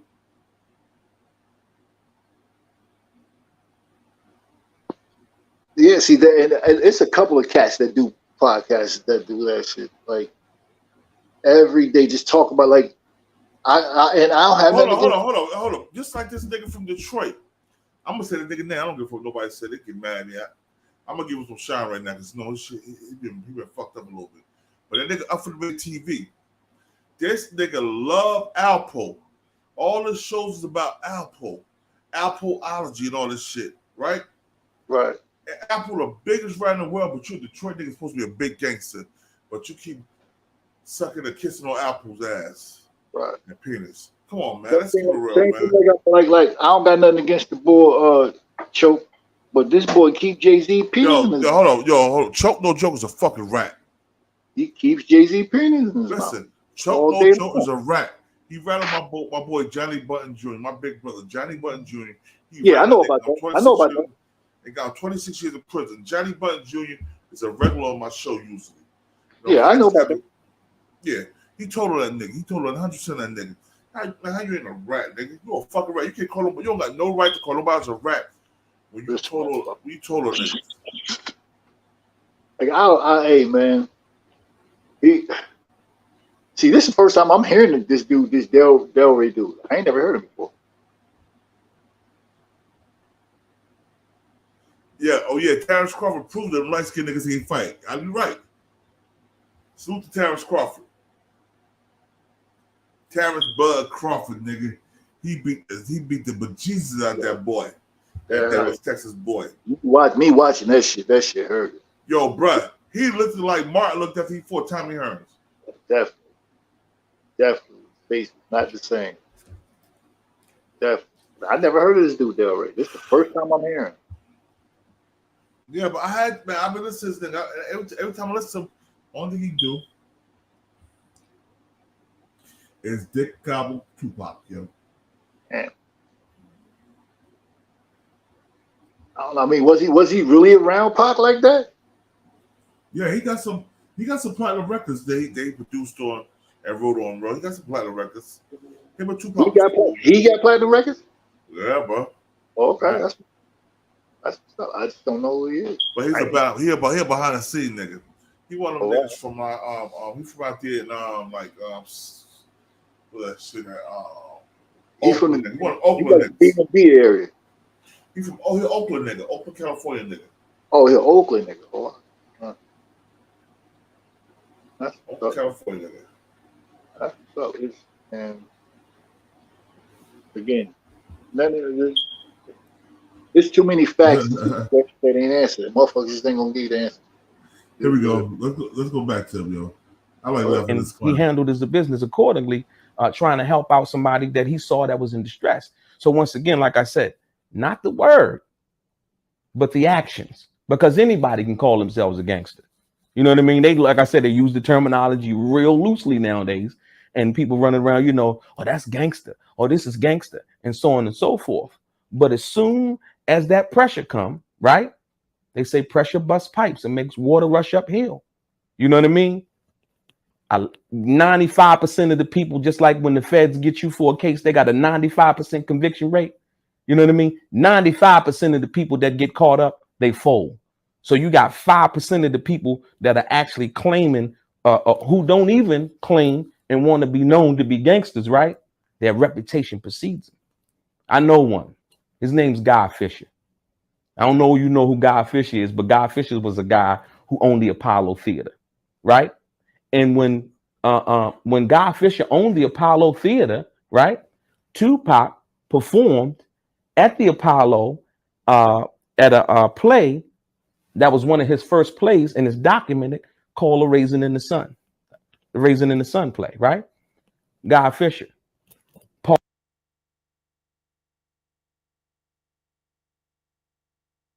Part itself. Tupac was not old enough to do a Guy Fisher play, because Guy Fisher went away in prison in the late 70s. No, Guy Fisher went to jail in the middle, like the early 80s. Nah, it was the late 70s. Hold on, I'm gonna tell you right now. Yeah, I'm gonna tell you right now. Hold on. I mean, you could be right. Hold on. I'm gonna tell you because I want to be correct.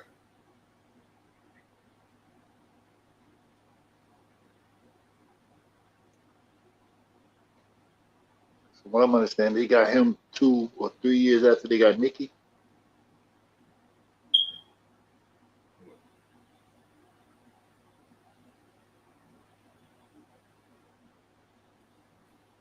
Oh, hold on. It said arrest and conviction in 1984. Guy Fisher was convicted of multiple counts of RICO. That was 1984. Yeah. Bro, 1984, Tupac would be 10 years old, bro. 12. Pac was born in 90. No, Pac was born in 71, right? I thought he was born in 72. Bro, I think he was born in 71. But yo. Pac wasn't even on the East Coast then, bro. He was in Sacramento. He was in Maryland. Then he went to fucking Oakland, California, bro. Yeah. He was in Oakland before he was a teenager, bro. Yeah. 13. But he was already in Oakland before he was a teenager. He was in Baltimore, Maryland. Then he went to Oakland. He wasn't even because you got to realize also, them performing arts, they travel. Those schools travel to do, plays and stuff like that. So it might have been when he was in Maryland or New York. I mean, I don't remember them saying he did performing arts when he went to California. I know he did performing arts in New York and Maryland. No, he did in Maryland. He didn't do it in New York. He did it in Maryland. Oh, he did it in Maryland? He didn't do it in New York? Okay, so he did it in Baltimore, Maryland. Right, so that it could be that. And I don't know what the age Pac was when he got to Baltimore, before he left to go to California. I don't know how old he was. So that could, I mean, that could be possible. I'm gonna tell you right now. I'm gonna tell you, man. I like to be real. I like to. Right. Especially the performing arts. You mean 13? You 7th, 8th grade, I think at the time. So yeah, like you get to perform in situations like that there. At 14, Shakur and his family moved to Baltimore from Bronx. The family made their home in North Baltimore neighborhood of Penlucy. They lived. So he was 14 when he got to Baltimore. Yeah. Okay.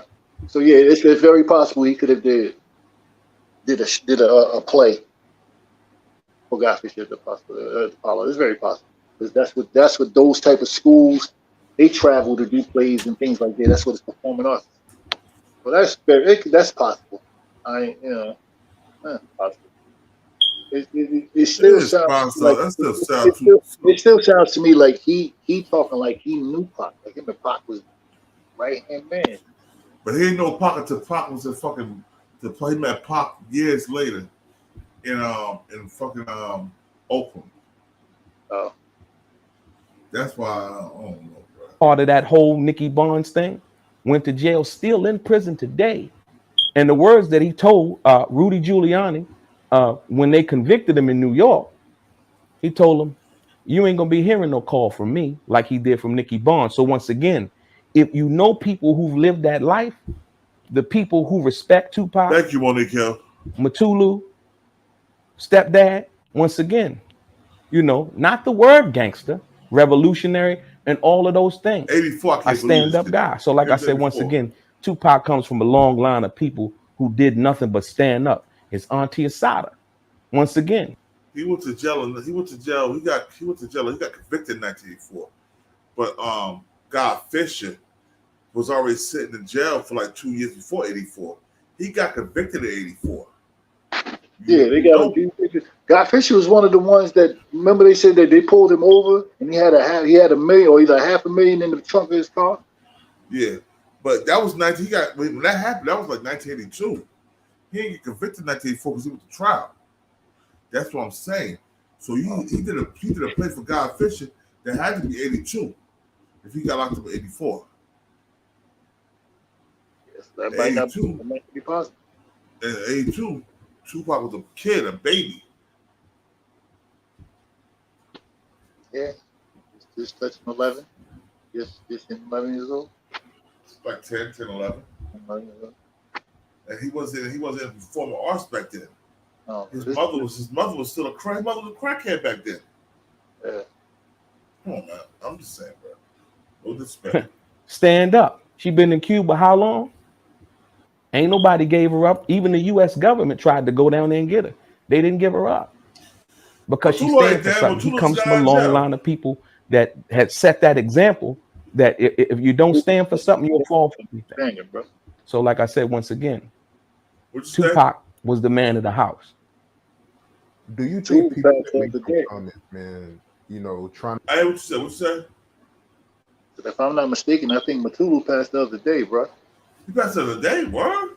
Yeah. I don't know that, bro. I just know he just came home and shit. But Matulu was the Tupac father. Let's keep it real, man. Wasn't his father. Man, come on, man. His mother.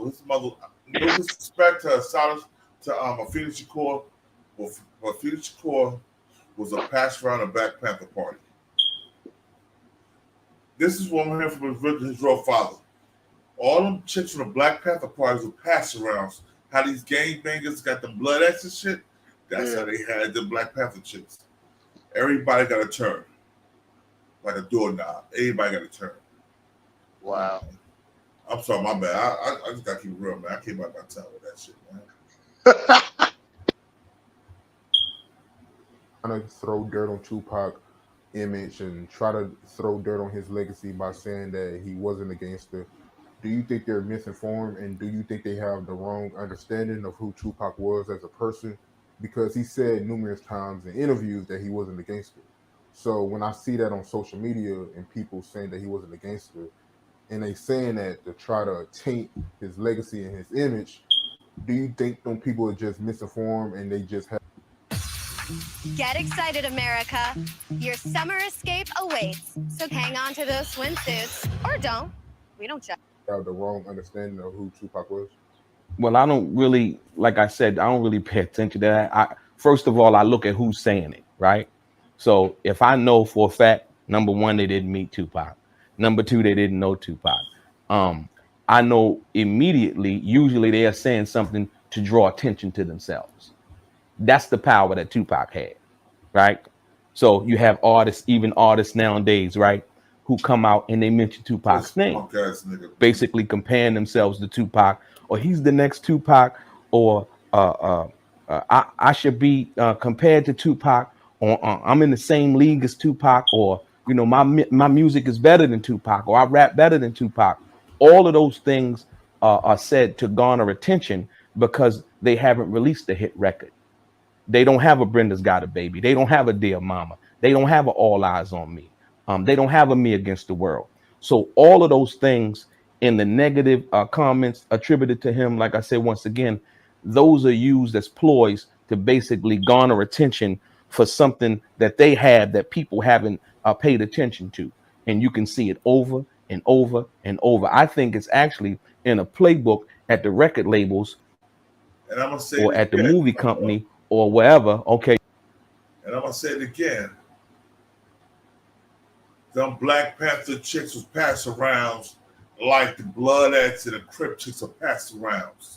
Right, right. Everybody gotta turn like a doorknob, nigga. I stop trying to make these motherfuckers bigger than what they are, because they're not bigger than what they are, man. Come on, man. Right. I'm not even being disrespectful. I'm just keeping it real. I get it. I get it. I'll keep it 1,000, nigga. Yo, if my mother was a whore, I would say my mother, she was a whore. And that's what them Black Panther chicks were. They fucked everybody in the Black Panther movement. They didn't need the Black Panther movement. Everybody in the Black Panther movement had a chance with them chicks. Huey Newell probably hit. All the other niggas probably hit too, man. Come on, man. Let's not do that. Let's not do that. We all crazy motherfuckers like they Queen Nefertiti or some shit like that, man. Like they Michelle Obama or some shit. Like they Harriet Tubman or some shit. Harriet Tubman was a hoe too. We haven't seen nothing but Harriet Tubman. Like they Oprah Winfrey or somebody. You know what I'm saying? Come on, man. Like they are grandmothers or mothers. These Black Panther chicks was dropping more draws than Biggie dropped rhymes, yo. Come on, man. Right. Yep, I said it, niggas. Y'all get mad at me? Y'all can clip and cut that shit. I said what I said. Man, you just can't get mad at opinion. Fuck out of here. I'm just saying, bro. I had an ex that was the biggest whore in Denver, Colorado. I didn't even know the shit at the time. So I know a whore when I see a whore. Right. A garden tool. A sack chaser. A blowfish.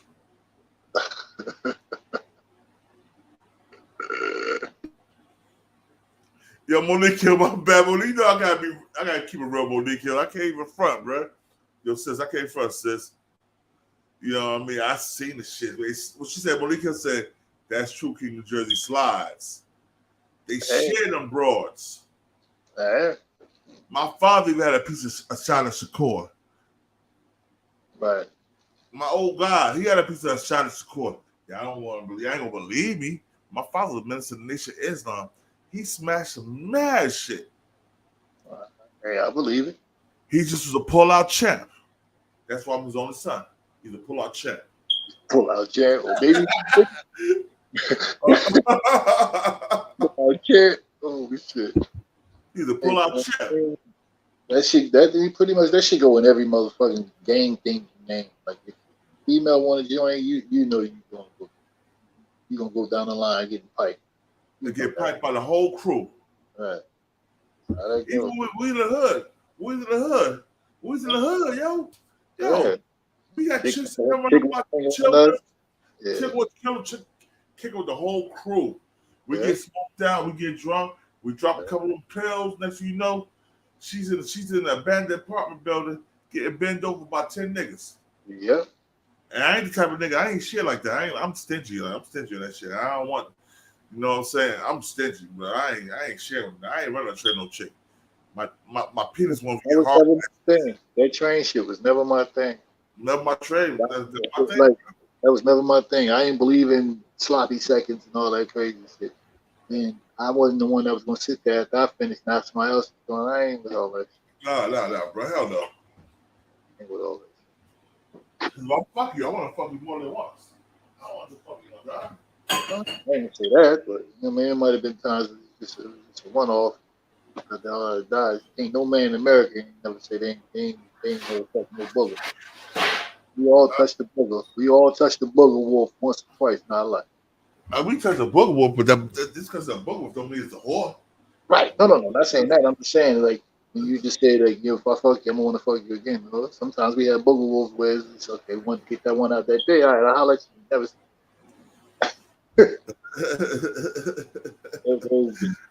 Well, Joe, I'm about to end this right now. Let me end this with my little bro, Christian. Hold on 1 second, y'all. Yep. I'm about to be real political correct right now. Hold up.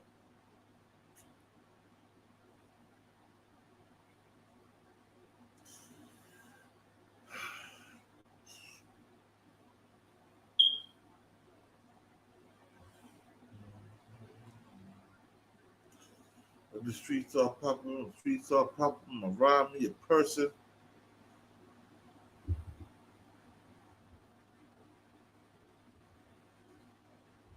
Here we go right here, yeah. Here we go. Yo, King of New Jersey, niggas. What up, y'all? You know who it is, your boy JD Kiss, you know what I mean? Right now with Christian. Shout out to Camden, New Jersey, all my niggas out there. Let's get right into it.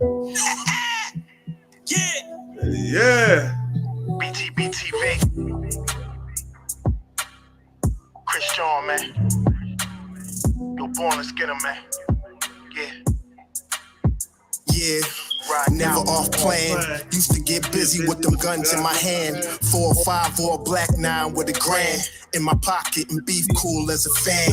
BTBTV, we are not playing. Y'all just talk, we back it up and down. Sideways, F what y'all saying. We Kyrie and Kanye. This a boss talk, so you clowns should just fly away. Hop on the bridge, throw your frame off the highway. This not a game, this is business, this my way. Real talk, your opinion is nothing to us. We gon' stay on chill, long as y'all don't violate. But it's not fair. We could be cool or your worst nightmare. We the best, I swear. And you could be my friend or enemy, I don't care. And you better beware.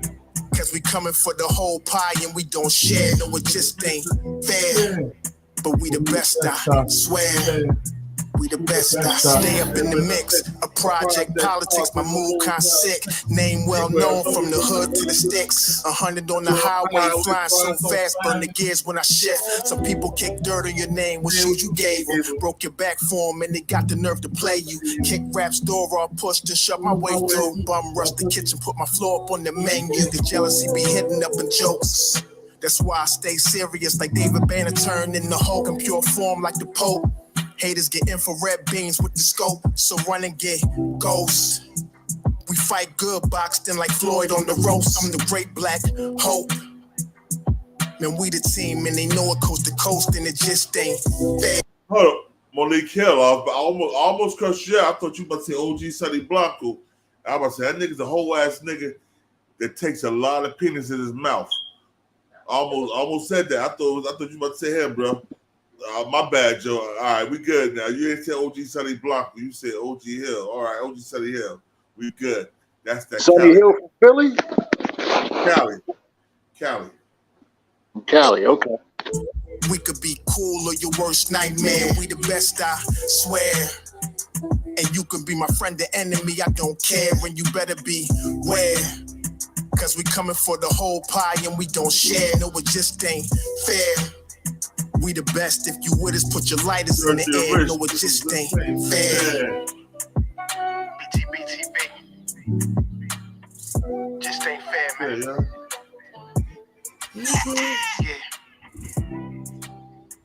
Yo, Egypt said hi, y'all. Look at Egypt. She said hi.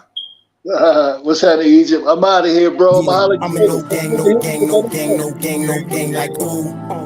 What's all this commotion? Grown man got like females, ooh. Making moves, ain't gon' lose. Mama ain't raised no fool. I'm my own gang, do my own thing. I'm my own man, nah, ain't you. Cuz just hit me on the line, say he up in the city, said Nick come through. He from Philadelphia, known as Philadelphia. They the fam, nothing new. I ain't got too much emotion and feeling for those trying to mess up my mood. From a place with a beef on fire, Camden East Side, ain't nothing new. Remember nights when we used to do crime. We dropped dimes on all we knew. If we got caught, we did not rap. We'd rather lay flat before we ever told. Cause loyalty still mean a lot to me, even though places on earth is a zoo. Think politics and presidents is gonna save them. Man, I thank God I ain't nothing like you. Ooh, we just smoke the cloud, we don't die. We done seen war and survive. We done got bored with the vibe. The gang, all the on tough, yeah, ride. We ain't trying to run me outside. If you ain't king, don't pass no mind. Cause we do not recognize those who are faking. We militant, we don't play online. I'm in no gang, no gang, no gang, no gang, no gang like ooh. What's all this commotion? Grown man got like females, ooh. Making moves, ain't gon' lose. Mama ain't raised no fool. I'm my own gang, do my own thing. I'm my own man, nah, ain't true. Not killing with bars, I get them with truth. But they call me frivolous, ooh. I do not beef on computer. I am no fool. No, I'm nothing like you. Every day I am on guard, but I cannot call. Who faking my crew? I just know the back door isn't heavy, so I keep my eyes on everything that I see move. Some call it rude, but I'll call it militant vibe. We do not smile, refuse to go back and forth on computers, and we are too smart to act like we don't notice. Some notice the flow is like nah. Data give me the cosign, along with what's rhymes. So crack, say come back and see him when I was completed, and I'm gonna make it your time. Yeah, don't mind me. I'm floating on cloud nine. We protect the heavenly, mama. Don't worry about me dying. God got me, I'm fine. Believe. Don't mind me. I'm floating on cloud nine. We protect the heavenly, mama. Don't worry about me dying. God got me, I'm fine. Believe. Yeah, I'm in no gang, no gang, no gang, no gang, no gang like ooh. What's all this commotion? Grown man got like females, ooh. Making moves, ain't gon' lose. Mama ain't raised no fool. I'm my own gang, do my own thing. I'm my own man, nah, ain't you. You on that gang shit. Gang, nigga.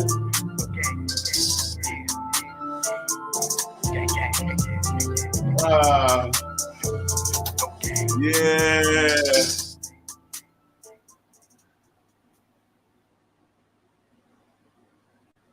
Here we go. Yeah, a little bit of that Rick Ross. Rick Ross. No smoke.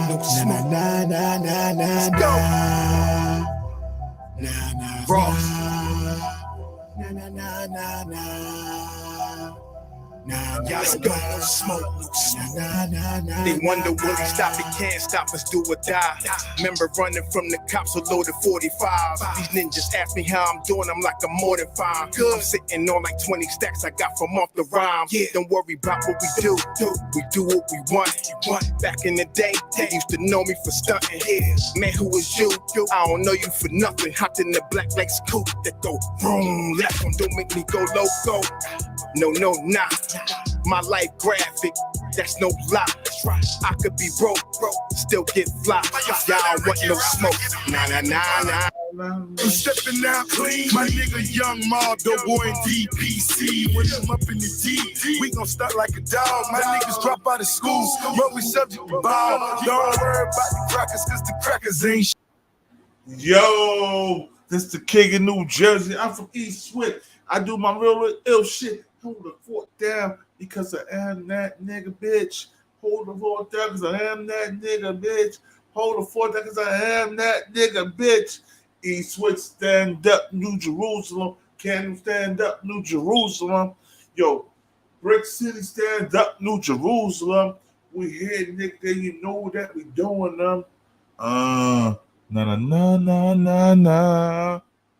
Yo, peace, 5% nation of God's earth.